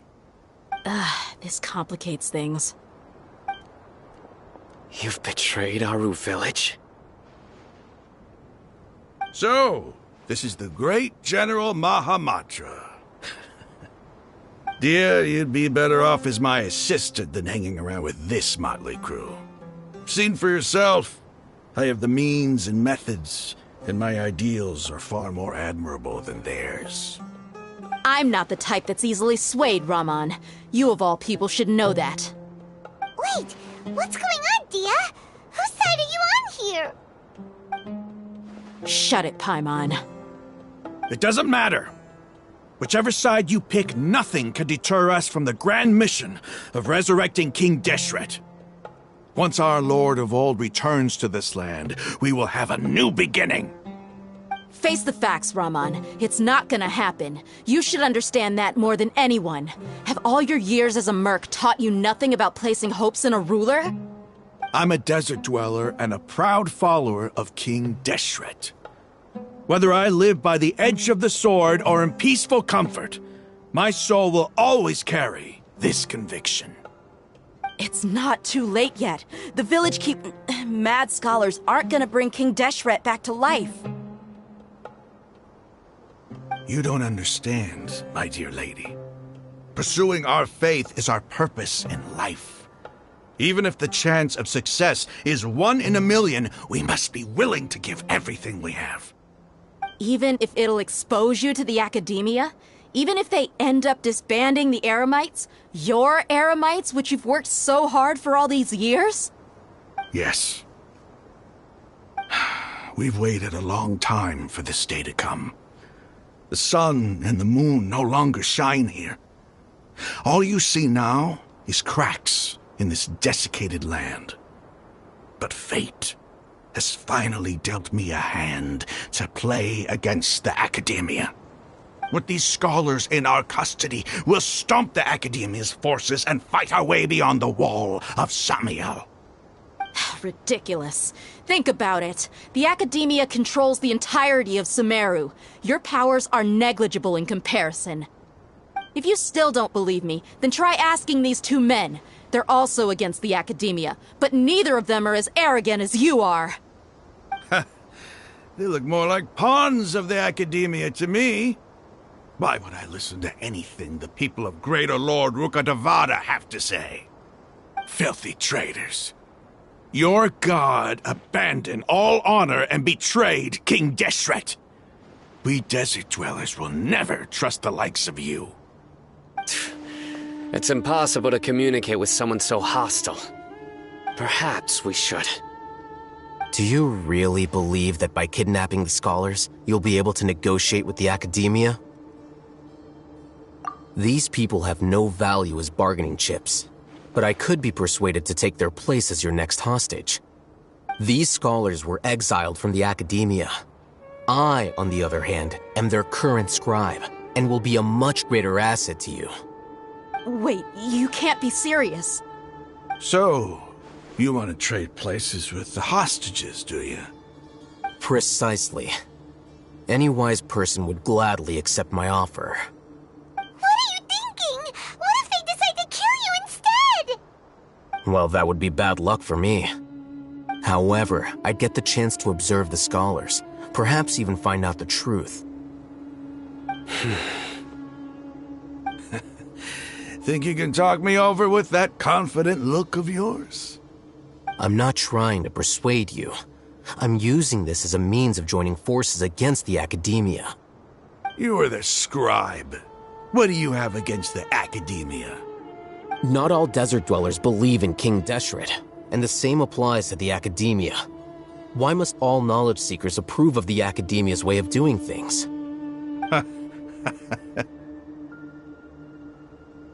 You academia scum. Every last one of you is nothing but a hypocrite, just like everyone else on the other side of that wall. I've made myself clear enough. I won't listen to another word from the Dendro Archon's people. Not so fast. I'll hate them. Do you stand by everything you just said? I never make empty promises. You know you're making a dangerous decision, right? I do. Good. Raman, hear me out. These people are my friends. Maybe you can't take the followers of the Dendro Archon at their word, but what about me? Do you trust me? We've known each other for years. Of course I do.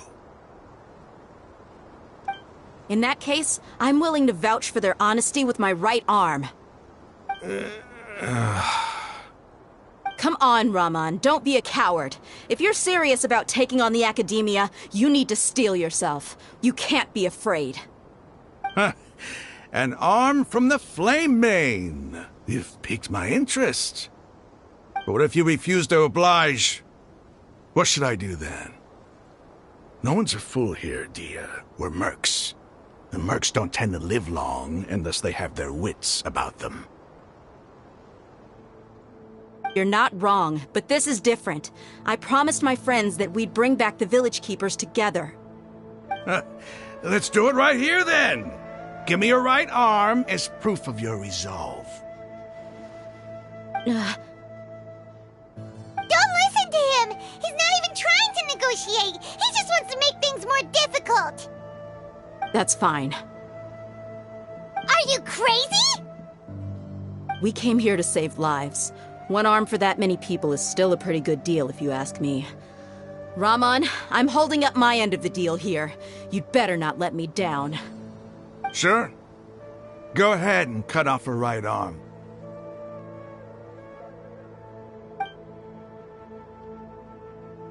No! Dia! What are you gonna do? Think of something! You don't have to go this far. That's not for you to decide. Do it! Dia! Run!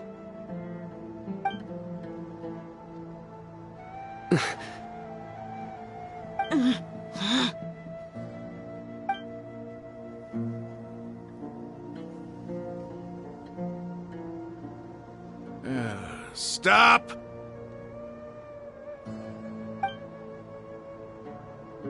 What's wrong?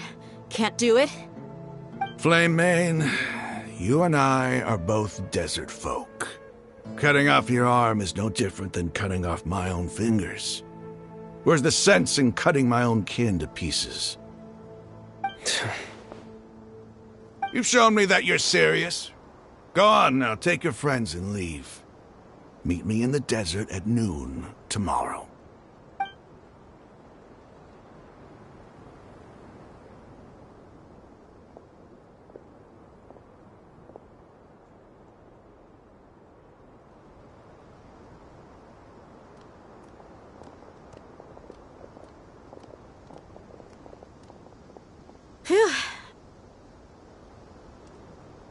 I was really counting on him not going through with it. Dia! That was crazy! Have you all lost your minds? What if he'd actually cut your arm off? Then I'd just have to hold my claymore with my left arm.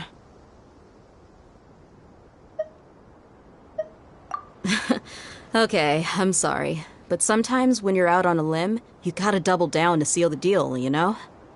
Don't ever make a promise like that again. I can deal with the likes of them. If it came down to it, you would not lose to them either. I don't doubt it, Sino. But this is about more than me and them. There's a lot more where they came from. Even if we got rid of one bunch of radicals, there are others out there. Wiping them out would do more harm than good. As you wish. I'm sorry, Dia. I should have stayed put and listened. I should have trusted you. It's okay. I promised you I'd help find your grandpa, so I'll do whatever it takes. Whatever it takes? You just might be scholar material. Huh? Are you serious?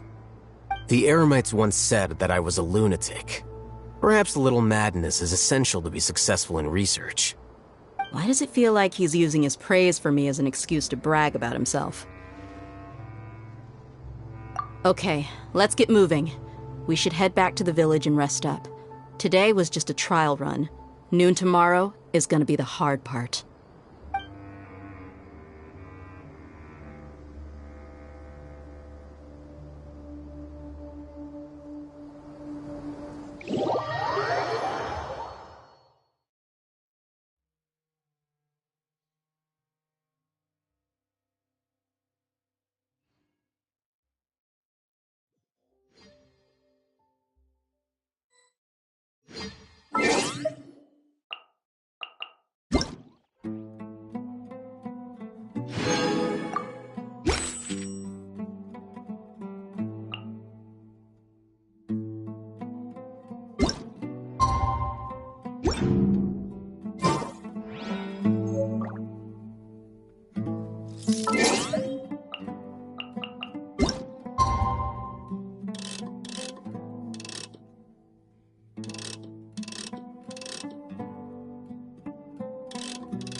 Wisdom.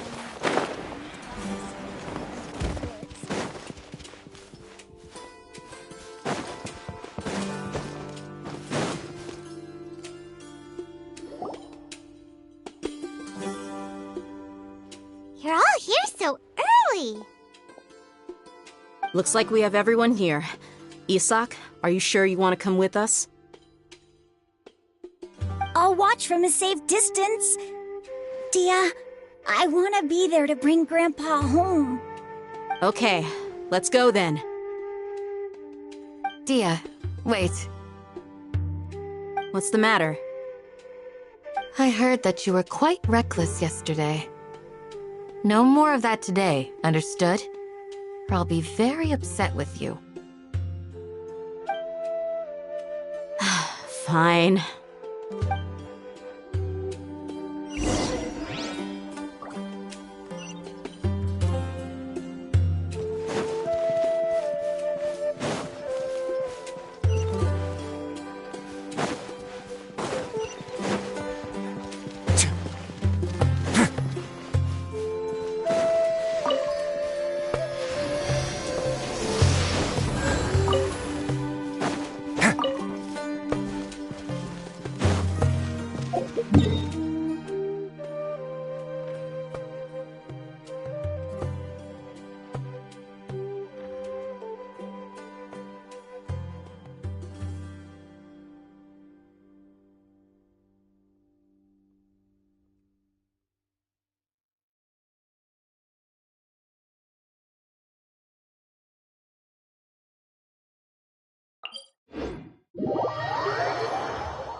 I see everything! No, my sword! Animal test 6308!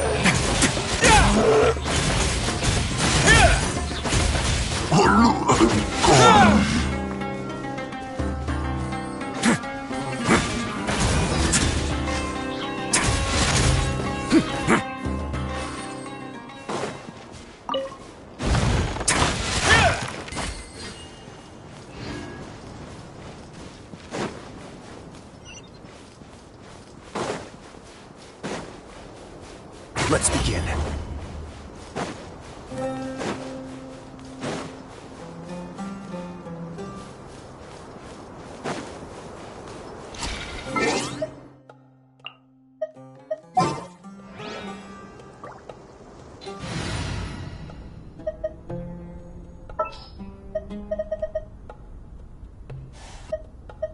Drat.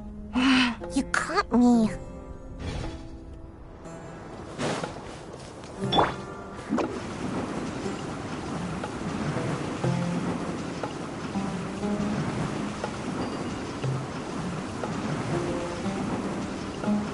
I'm out of here.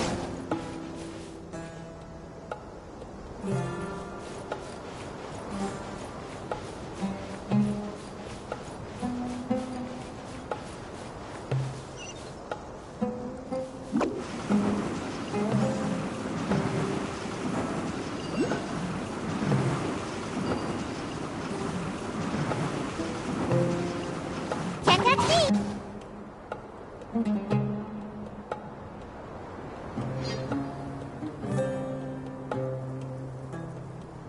Huh. They got here before us. Uh-oh. Is it because Paimon overslept by 5 minutes and held everyone up? Is everything ready? Absolutely.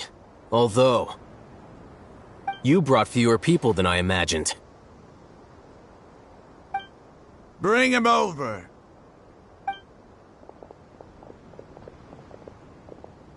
Grandpa! Why is there only one of them? Rahman, I've always thought of you as a man of his word. What's this about? It's a one-for-one exchange. Sounds fair, don't you think? And let me put it this way. Agreeing to any kind of deal with the Dendro Archon's people is already a huge compromise on my part. Don't you think you've asked enough?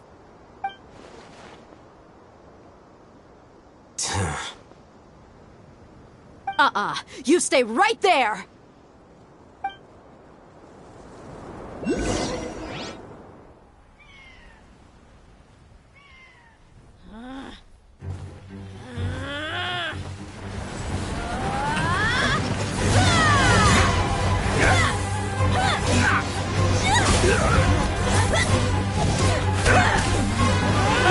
Boy, what do you think you're doing? Grandpa! Don't you see this blade here? You coward! Why are your hands shaking? Wait a second! It's a earthquake! Grandpa!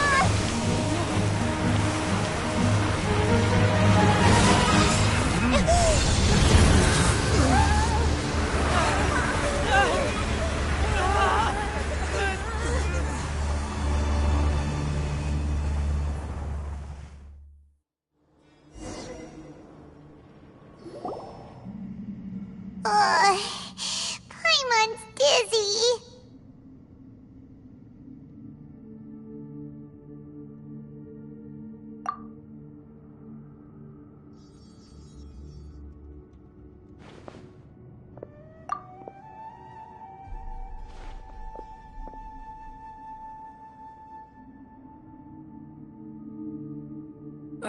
This day's going just great. What a nuisance. The sand dune collapsed. I saw an energy field. The village keeper protected us. It glowed green with dendro. Just like you said, it may well have been the remains of Lesser Lord Kusanali's power inside the scholar's body.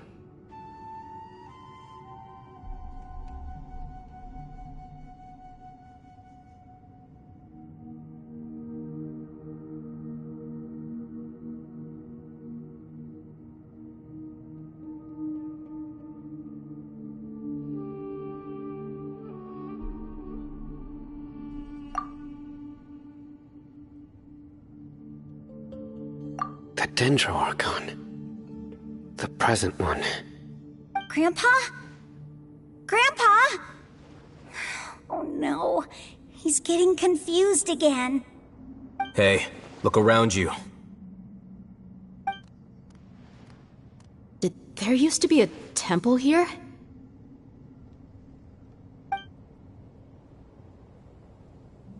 It seems that when the sand dune collapsed, it exposed these underground structures. The symbols on the gate belong to King Deshret's civilization. This structure must be ancient. Over time, the sandstorms completely buried it and left it in the state we see now. It could have been an underground palace in the distant past. Oh, a miracle. Praise King Deshret! What's he doing here? And his men too? They must have fallen down here with us. Pretty lucky if you ask me. Most of them seem in really bad shape. Except for him. He got off lightly. Mind your head. No, this isn't the time for conflict. Our exalted lord has shown us the way to his sacred palace. He's not actually gonna go in there, is he? As it happens, I want to take a look inside too. What are you doing? Don't you think it's curious? 1 minute, Lesser Lord Kusanali's power protects us from harm, and the next, remnants of King Deshret's civilization appear. 2 major deities are vying to showcase their power to us. It would be a shame not to witness them both. Paimon thought you weren't interested in gods. Indeed. In my view, gods are just a higher form of living being, or creature, you could say. New discoveries are always worth investigating. Whether they have anything to do with gods is neither here nor there. Raman, what are you gonna do about your men? I'll just let them lay here. King Deshret will take care of his people. Right now, I'm going inside.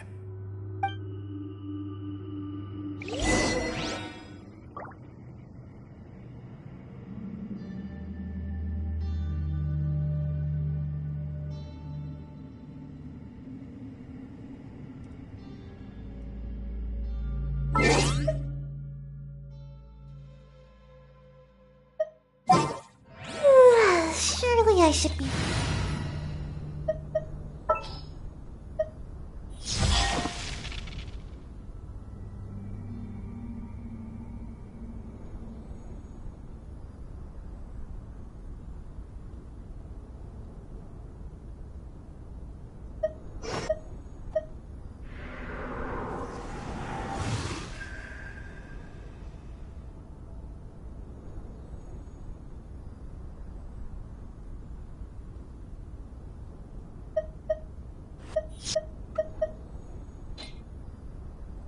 What is the situation?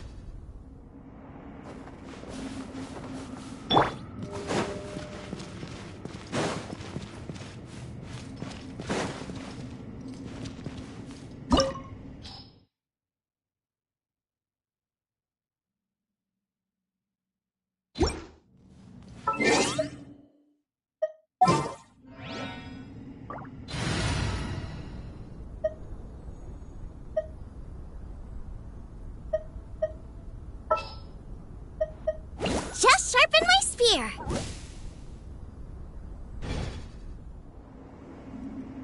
Have you ever seen these stickers on my back? Do me a favor and...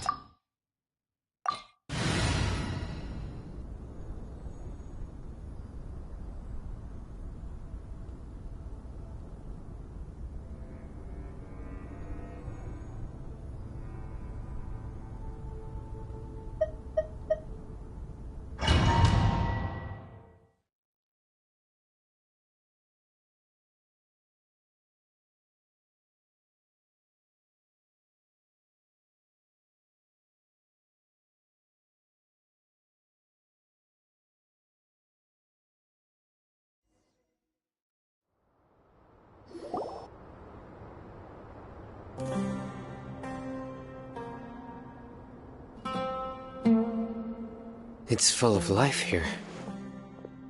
This defies comprehension. It looked completely desolate from the outside. Yet, it flows with energy inside. Yeah, and there's so many plants. It's so pretty. Sir Rahman. Huh? Me? Do you see another Rahman here? Are you mocking me? What do you mean, sir? Interpret it however you want, but there's something I'd like to draw your attention to. While this structure is clearly left over from King Deshret's civilization, the energy that flows in here is that of the Dendro Archon. Whatever you say. It's not like I have a vision. There's nothing to be angry about. Think of this as an academic journey. It does seem kinda strange. If that's true, then we might have to explore this whole area to find an explanation.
outlines your fate.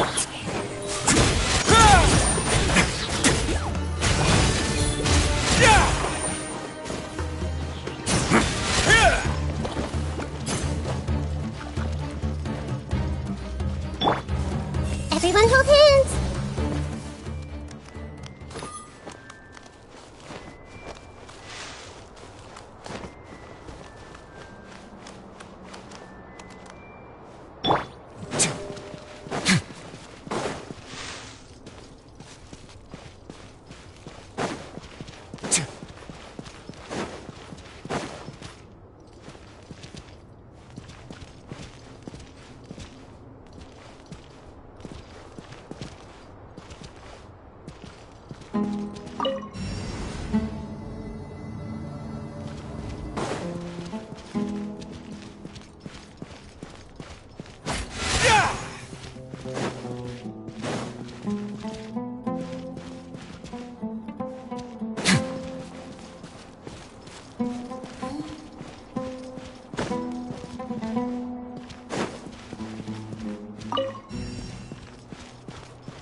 No, my sword!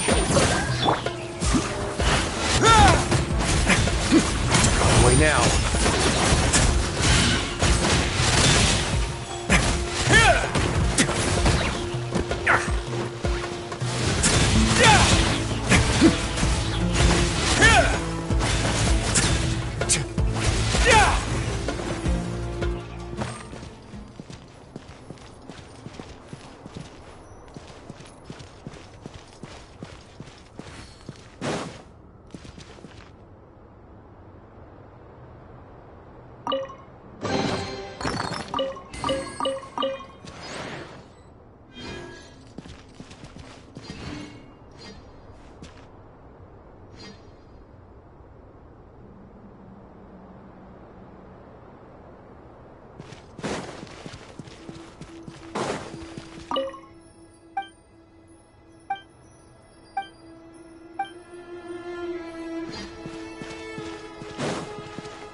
I once considered keeping some pets in my office, but soon gave up on the idea.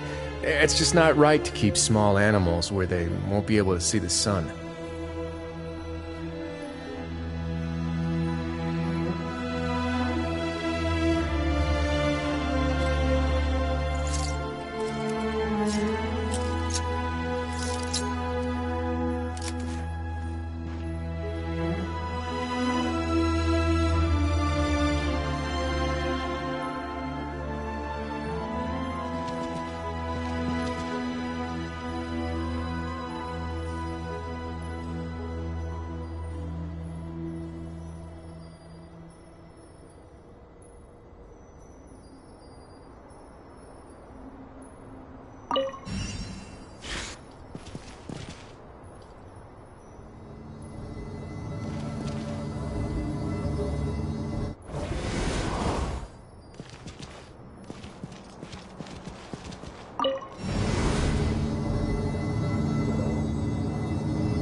Word of advice, don't break the law.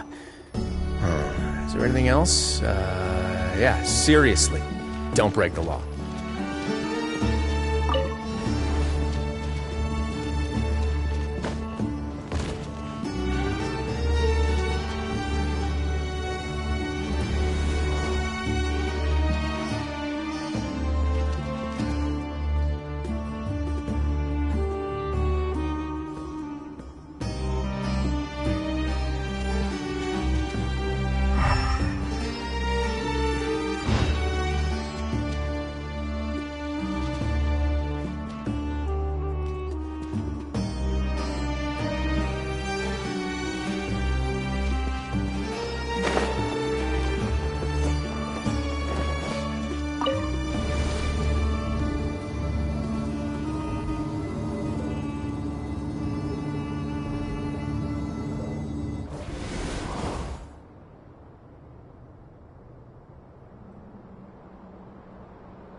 If you ever see any stickers on my back, do me a favor and take them off.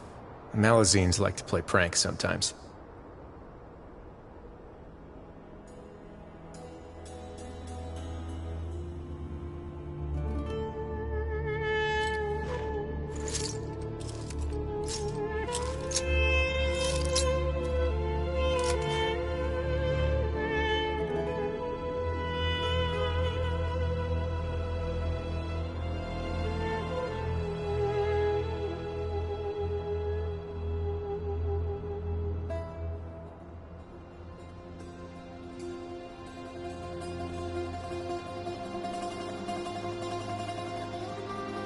I once considered keeping some pets in my office, but soon gave up on the idea. It's just not right to keep small animals where they won't be able to see the sun.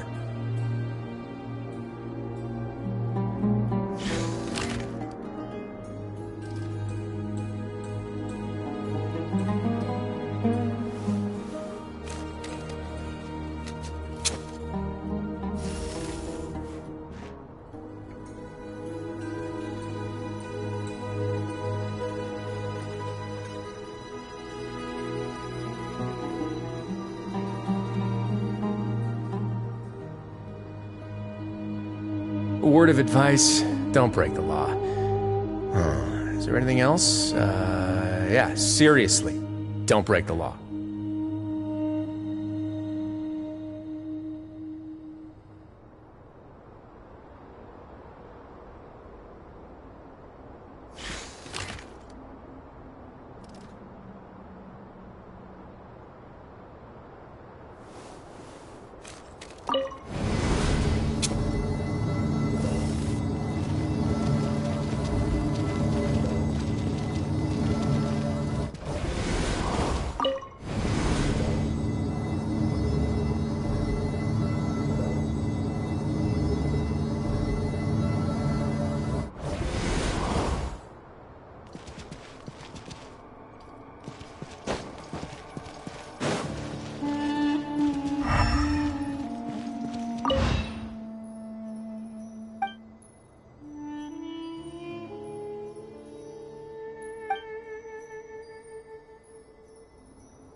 Everyone hold hands!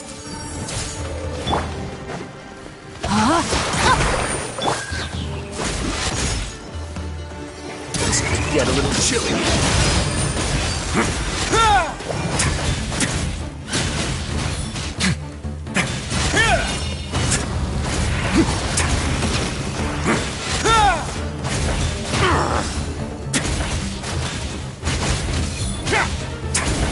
Let's begin.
That's a sight to see. King Deshret's splendor surrounds us. There's so much vegetation here. It's different than what I expected. Sure are a lot of plants for a desert. That's what I call divine providence of King Deshret.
It's getting brighter! Oh, it looks so beautiful!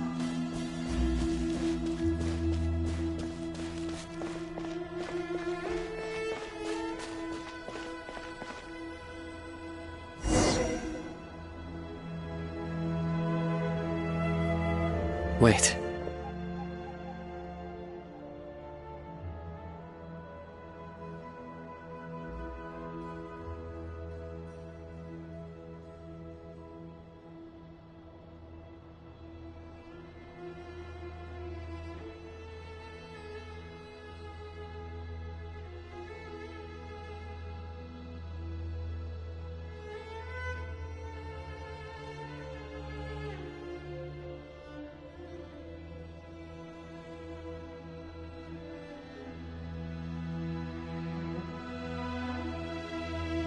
What's that?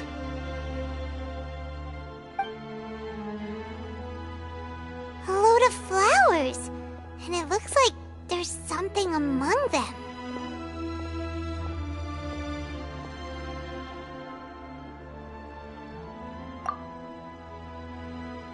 These are King Deshret runes. They left something behind. Yes. It's an elegy written in an ancient script. What does it say? Here lies our faithful priest Kasala. His wisdom is a miracle among the people, deserving of high praise and admiration. You can read ancient King Deshret script? Of course. Every student needs to master at least 20 languages before they graduate. He's not serious, right? There's still something off about this place. The elemental energy here is too concentrated. The scent of life.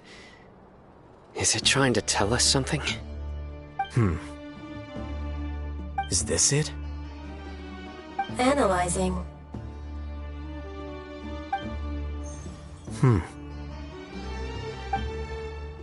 There seems to be a hidden message among these skeletal remains. Excellent. There's a device from King Deshret's civilization in this gravesite. I'll transmit the information over and project it for everyone to see. Isn't sharing knowledge against the Academia's rules? Yes. However, under the circumstances, I'd prefer you to see this for yourself. You'll understand after watching it.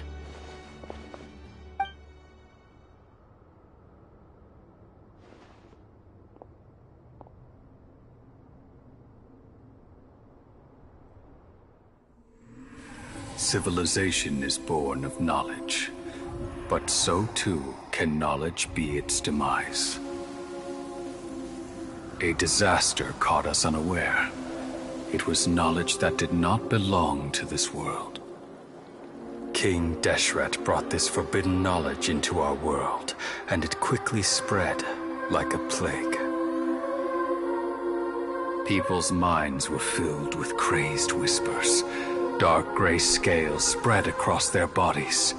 Even the land was stripped of its vigor. Only a desperate, deathly silence remained. Were it not for Greater Lord Rukkhadevata from the forests, the damage would have been irreversible.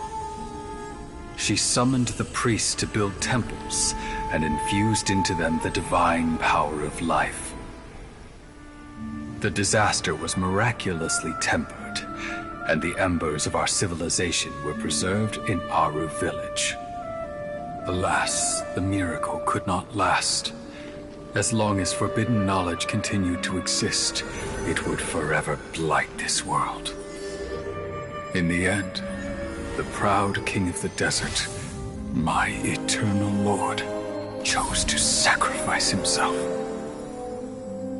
I have spent my whole life since guarding one of these many temples. But now, my duty is coming to an end.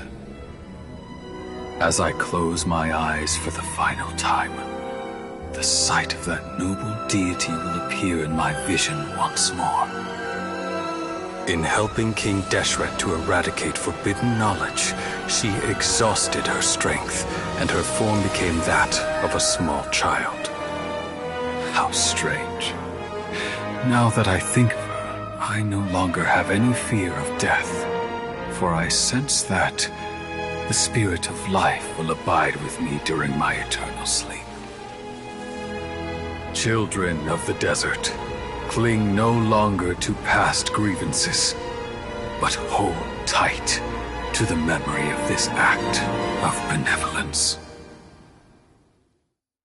What was that? The priest's memories. No, impossible. Greater Lord Rukkhadevata. So the former Dendro Archon and King Deshret were never enemies at all. But this doesn't make any sense. The Dendro Archon's followers, They're clearly... Was that the former Dendro Archon? She became so tiny in the end.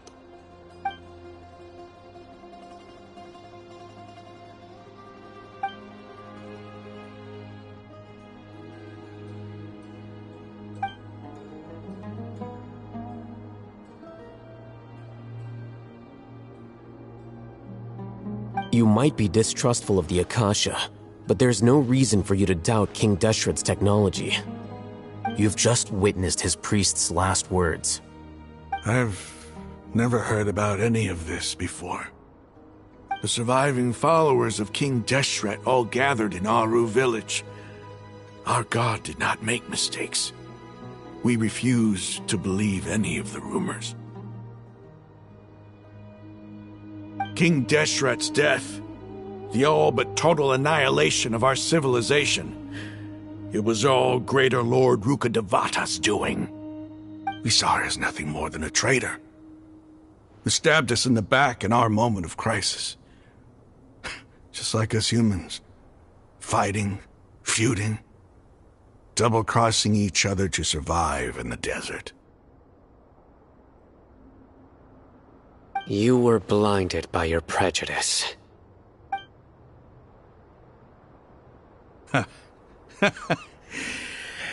If I hadn't seen this for myself, if I hadn't witnessed his last words with my own eyes, ears, and heart,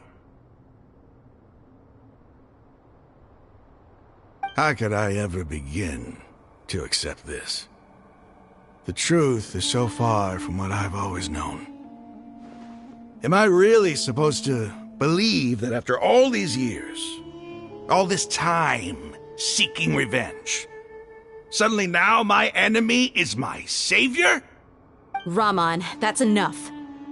Give it a rest. You're starting to make a fool of yourself.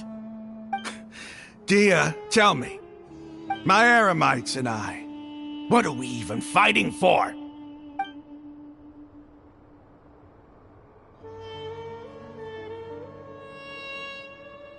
Hey, how you doing? I'll live. Thanks. I should probably go. Can't just stay here forever. What's your next move gonna be? Oh, I know what you're going to ask. I feel deeply ashamed of everything I've done. You'll get everything you're asking for. But please, give me some time. After everything that's happened here today, somehow I need to explain it to the others. It's not gonna be easy. Well, I guess that's for me to deal with. Dia, this is where our camp's located. Make a note of it. When would be a good time for us to go? Tomorrow. I'll convince everyone that we're all on the same side. And I'll return every last one of your your village keepers. We'll share our other resources with you, too.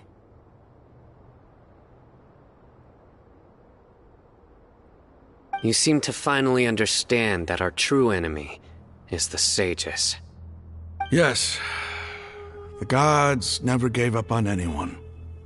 It's the people responsible for all this that need to face the consequences of their actions. That must have been rough, but he seems to have figured things out now. Raman's no fool. Being the leader of your own faction in the desert is no easy feat. It's too bad he was held back by his belief in King Deshret, but now that that's changed, I guess we have a few more people on our side. The outcome, at least, is favorable. We should get going too. Let's head back, have a proper meal, and a nice, long sleep. We'll need all our energy tomorrow.